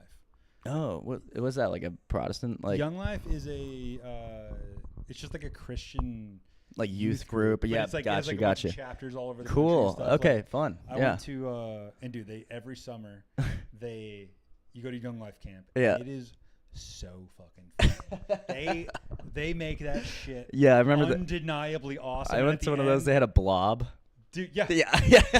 And I went to one in Georgia. I worked at one in Georgia. Yeah, did you really? And called Sharp Top Cove. No shit. And they fucking trick you, dude. You're like this impressionable, and you're doing like like ridge runners down the mountain. Yeah, and shit, yeah, and you're yeah. doing the blob. Like the coolest shit. And at the end of the day, they're like, "All right, let's gather around the campfire and like, confess our faith in Jesus." Jesus caused all of this. And Jesus you're like, is the really? Yo, he must love me, dude. That's funny, and dude. So, and I'm not gonna lie. Like when I went to one in Colorado. Yeah. And there was this. So every night you have club, and club is like is like it's not church, but it's like it's worship. You got you. You go for like an hour, and you have like a couple homily type things. Yeah. Play some music, and you sing some like songs. Jesus is my boyfriend. Well, yeah, it's funny because you sing a lot of like pop songs. Yeah, pop. Like I call it Jesus is my boyfriend music. It'd be like Jimmy Eat World. Yeah, like just really cheesy. Nice. Some like John Mayer. It just takes some time to give your heart to Jesus, and you do. No, but they don't. Oh, but like, it's just the songs. It's just the songs. Okay, and so okay. It's just like we're having fun. Yeah. And then God's like, Jesus loves you. Oh, interesting. Wow. Yeah, and so that is one hip. night, like after club, dude, I'm telling you, it's like they're not overt about it. It's all very much like, Yep. Which is part of the problem. But anyway, continue. So when I like after club, they were like, I want everybody to go. It's supposed to be like this very like solemn moment. Yeah. Everybody go out and basically like sit by yourself, go sit on a park or a bench or whatever, because you're out in the totally. Beautiful. Yeah. Oh, that's nice. Just spend like 20 minutes alone. And like try to like find God. And dude, I went out there, and you're on like an absolute like high. Oh yeah. You get this like spiritual pre-lift. And my grandpa had just died. Oh jeez. And I thought he was like just the best dude ever. Yeah, of course. Yeah. And he had died like a couple months ago. And it felt so real that I was like, I was with my grandpa. Right. When Yeah. I think that was real, probably. And that was like the moment I was like, okay, this is kind of like the moment where I'm like, this is proven to me that something is real. Yeah, absolutely. And then what makes you think that was now fake? It wasn't. No, I don't think it was fake at all. I think what I felt was real. But just like you feel a mushroom trip almost, where you're like, you're feeling 100%. It's real. That doesn't mean it's like accurate, like it's totally accurate, or that what your conclusions are from that are accurate. Because you'll have this crazy mushroom trip, be like, I know the secret of the universe, dude, and then you explain it, and you're like, oh, I'm retarded. Muslim is bad. Yeah. But so So you're like, maybe it's real. There's something spiritual, but it's not Christianity. It was real to me at the time. Yeah. And I'm not even gonna look back and say like 18-year-old David was an idiot for believing that. No. Because like he. Yeah. That's what felt real. Yeah. And I think over time. So like I was still when I joined the Navy. Yeah. Probably like a year or two, and I was still like pretty. Kind of like on the Christian bandwagon. And I'm not gonna lie, I'm sure the military had something to do with beat it out of you a little bit. Gay? Yeah, exactly. Literally, yeah. And so I felt like I started like thinking more critically about things, just being like not being like it's wrong, but like again, like who the fuck am I to say like right and wrong? Like, yeah. I'm just here. I'm here doing my thing. Earth is awesome. Yeah. Just live it up. Yeah, no, absolutely. I get that, but that is unfortunately the Protestant like disease, like essentially, of this relativization of the gospel, and so it's like, well, the gospel isn't really speaking to our children. We assume, although I guarantee you, it speaks more so than Jimmy Eats World. They're like, so we'll hook them in with Jimmy Eats World. and we'll teach them no theology, and we'll make it seem like it's just like any other secular club that you join, and basically transfer none of the tradition to the Christians. And then, of course, when you like leave that high of being at summer camp, you're like, oh, okay, well, my atheist friends listen to Jimmy Eat World, and they have a blob. And I can go biking in the mountains. It literally is like you're like on a drug. You're on this like Jesus drug that they kind of like manufacture and instill in you when there's it's a all deeper, so, like perfectly curated. Exactly. Yeah, and it's like a trick, and it's like it is a trick. Like, it's because it's so fun. It's so I fun. went 3 times, dude. And the only reason you would need to trick kids into like believing in Jesus, like confessing their faith, is if you didn't actually believe it. So in Orthodoxy, like we don't think we can trick you. We don't even try. It's fucking hard to be Orthodox in a weird way. Yeah, you gotta like go. There's fasting. There's prayer. Yeah. There's many services, more than just one per week, and it's an hour and a half long, and you're standing the whole time. Damn. And it's like, it's a sacrifice. But that's what the gospel is. Like that's what God did for us. Like he was sacrificed on a cross. Stood for an hour and a half at a time. Yeah. Exactly. Exactly. And it's like, well, if he could do everything that he did, get whipped and beaten and crucified, I could probably stand for an hour. I could probably stand for an hour and a half. And then that carries into your life in this like with this kind of like discipline and this understanding of the theology, the catechesis. I can't be baptized for a year. I have to take a year of classes to learn about the faith before they accept me fully. Of course, when I go, I feel perfectly accepted. Everyone's extremely nice, and they want me there, and I'm a member of the community. But, like, to be a full member, I have to study. So it's like there's something serious about it that makes when you just, like, trick kids into it with, like, pop music and, like, total, like, secular stuff. Yeah. That they're like, oh, well, I get all of this from normal society. It's kind of like feeding you a Pop-Tart, and they're like, it's fruit. It's fruit. It's fruit. And say it's fruit, and it's your Lord. And the fruit is your Lord and Savior, the fruit. And you're like Pop-Tarts are awesome. I love fruit. I love Pop-Tarts. And it's like, no, you can get those at Walmart, actually. Toaster strudels. So anyway, that's my little rant on the secular disease or the Protestant disease. I actually like I see nothing wrong with that. It's exactly how because I experienced it. Yeah, you know, it's so easy. Like they even tell you, dude. Yeah, you're on a high right now. You're gonna go back to life. It's gonna feel. It's gonna suck. Well, like you're gonna be like. You know how great Jesus feels now. You will lose that. Like what? Is that the point? Yeah.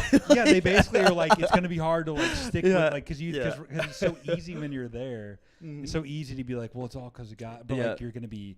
There'll be challenges when you're back home. Your friends are going to ask you about drinking. Yeah, and there's going to be temptation. And you've got to lean on, like, remember this moment. Pretend you're at summer camp forever. Yeah. It's like this Arrested Development. That's basically what they're saying. Remember what the gospel is. Pretend you're at summer camp forever. That's crazy. That's not what it is. It's pick up your cross. Be crucified. Live through death. I'll fight against that. Yeah. Live through death. I'll fight against that. Yeah. I'll fight right? I mean, it's crazy. Okay, let's wrap it up with a little Jesse Lee Peterson. All right, who's you're gonna love him. I've never seen this one, so this could be the internet. This is the fat studies. This is a guy or a girl? So this is Jesse Lee, a child of the lie. Yeah, this actually might be. If this is his radio show, that might be a little. No, yeah, this is gonna be him commenting on something. I want him like interacting with someone actively because there are. Wait, let me just look up Jesse Lee Peterson like best moments and we'll find a few. So what is his lean? It's like impossible to tell. Very conservative, but like. It's like trolling. I don't know. It's kind of hard to actually explain. It's mostly, it feels like it's trolling, but somehow he's 100% like genuine. Okay, this will be good. Is it kind of like the Eric Andre show? Yeah, you'd think if Eric Andre were real, like if he were a real person. That was the character. Yeah. Public schools. They do be doing that. In return, pushing the black kids out.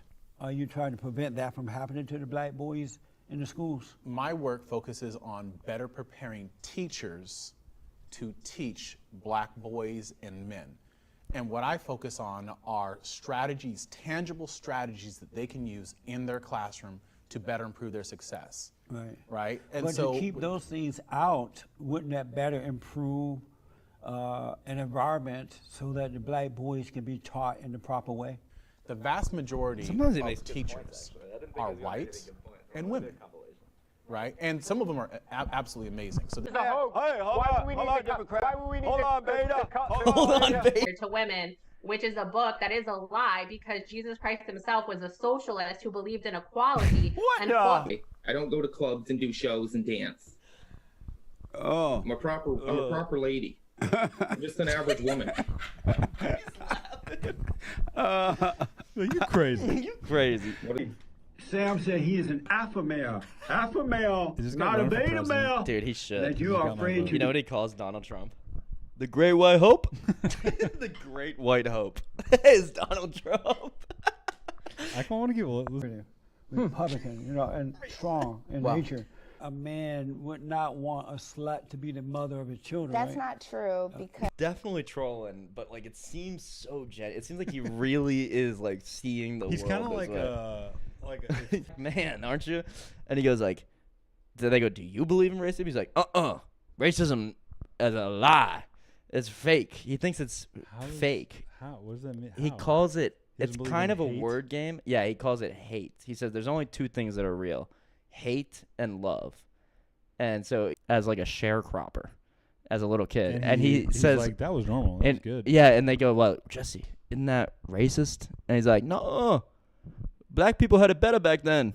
And they're like, what are you talking about? He's like, we had Black people are worse off because Yes. they don't know how to conduct themselves, and they've got to be oppressed Yep. in the South in order for them to have families and for them to work hard. That's pretty well, fucked. he thinks no. So actually, yeah, I mean, it's close to that. He does think that the problem with black people, what makes them worse off now than then, is a moral degradation that there are no fathers in the houses. Which there's truth to that.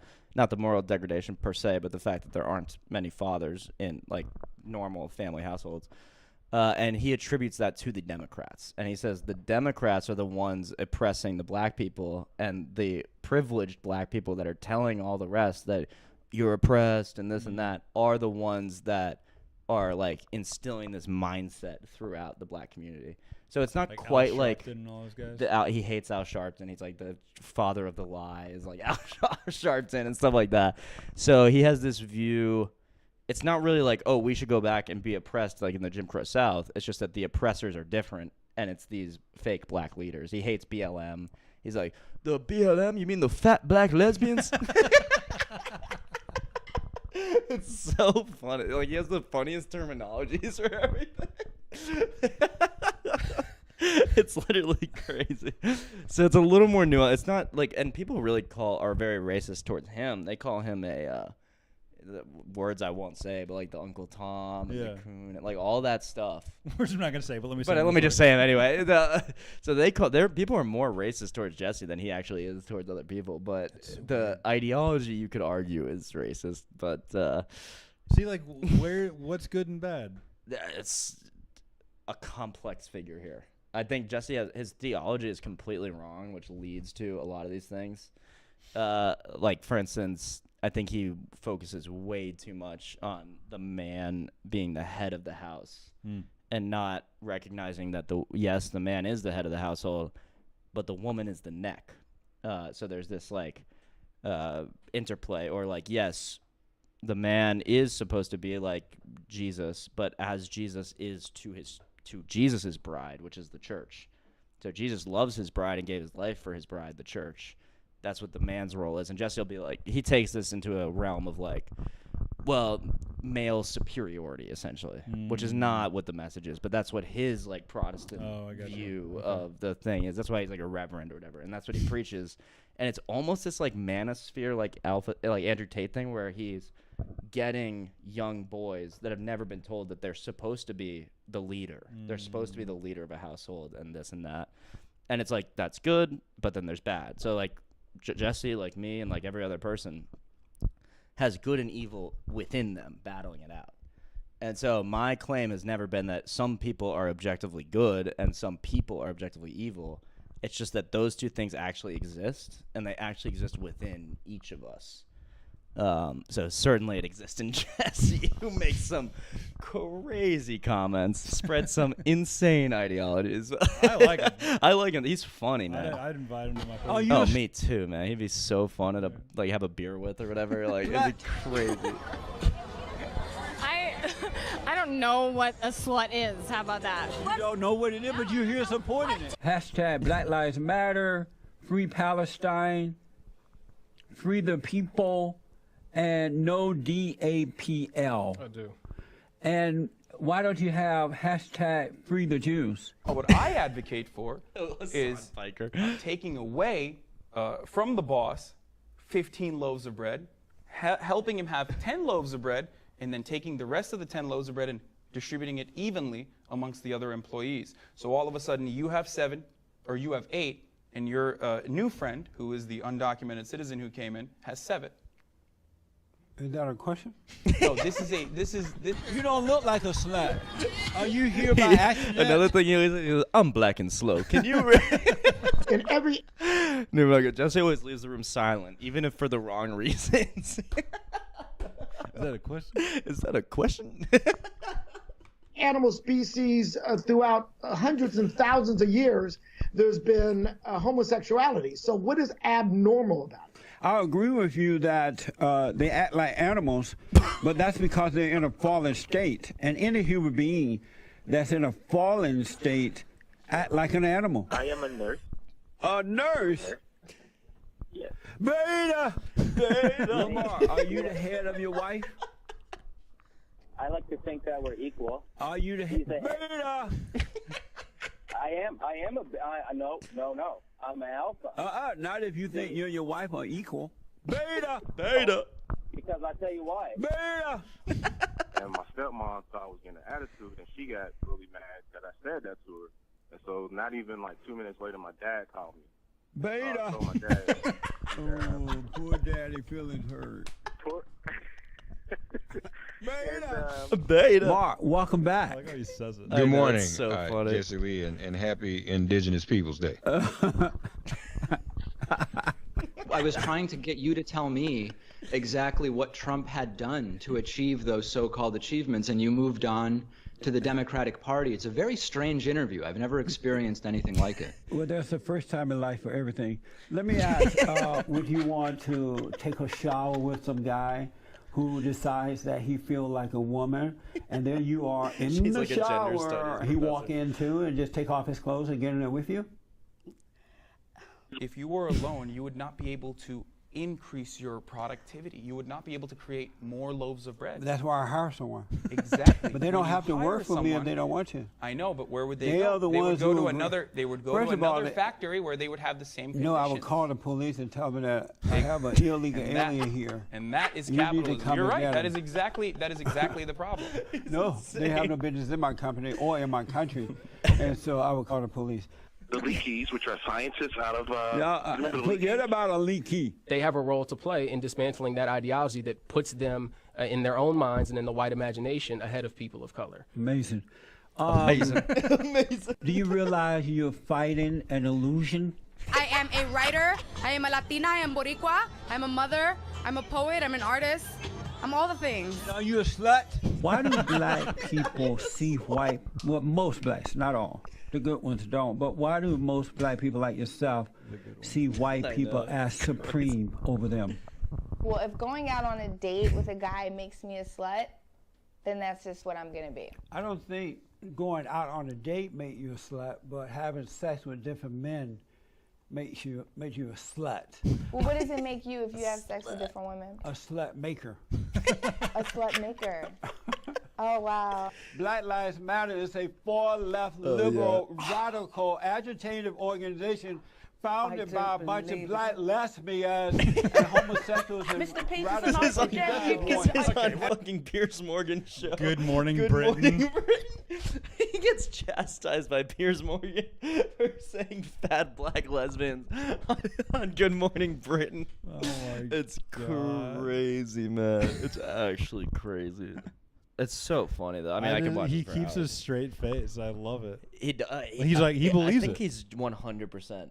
Yeah, Genuine. this is not. It's like trolling. It's meta trolling. It's like some kind of Norm Macdonald thing where it's like real. It's like he's reached escape velocity. Yeah. Say whatever he wants, and people will still believe. Yeah, him, he has his whole thing, and I hate it. It's so crazy. That's so funny. But whenever this pops up on your YouTube feed or whatever, you give it a look because every clip from Jesse is gold. I'm just gonna put it on repeat. Yeah, you should. Screw The Office, dude. Screw The Office, dude. Yeah, I wonder what he would have to say about Pam and Jim. Beta.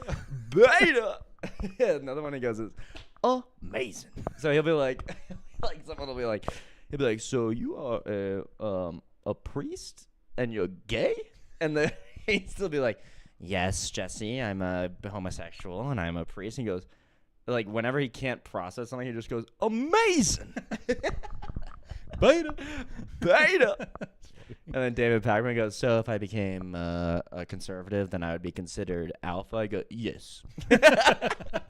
Conservatives are alpha, and liberals are beta. So he's like a childlike mind. Yes, of like he does. What's right He's and wrong. completely childlike. Like, it's very black and white. There's no nuance. And when people think they're like serious, like commentators will try to like get into topics with them, like, well, what are actually Trump's policies? Like, what if you really think about it and you break down the tariffs versus the immigration policies, then we can see easily that Trump is actually a fascist and a villain.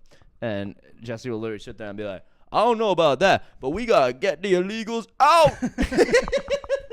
Just like assert his like saying a lot of big words that I don't know how to respond to, so I'm gonna talk about something else. Literally, and he says, I'm black and slow. So you gotta I'm black and slow. I'm gonna start saying that. I know. I'm black and slow, man. You gotta slow this down for me. Okay. That's gotta be it. Good night, and thank you guys for joining and watching. Appreciate you. We'll be back next week with some more beta content. Hope you guys enjoy. Check out Dave Voss on at It's Dave Voss on Instagram. Very funny comedian around here in LA, and we hope that we'll have him back at some point on this stream. And God bless.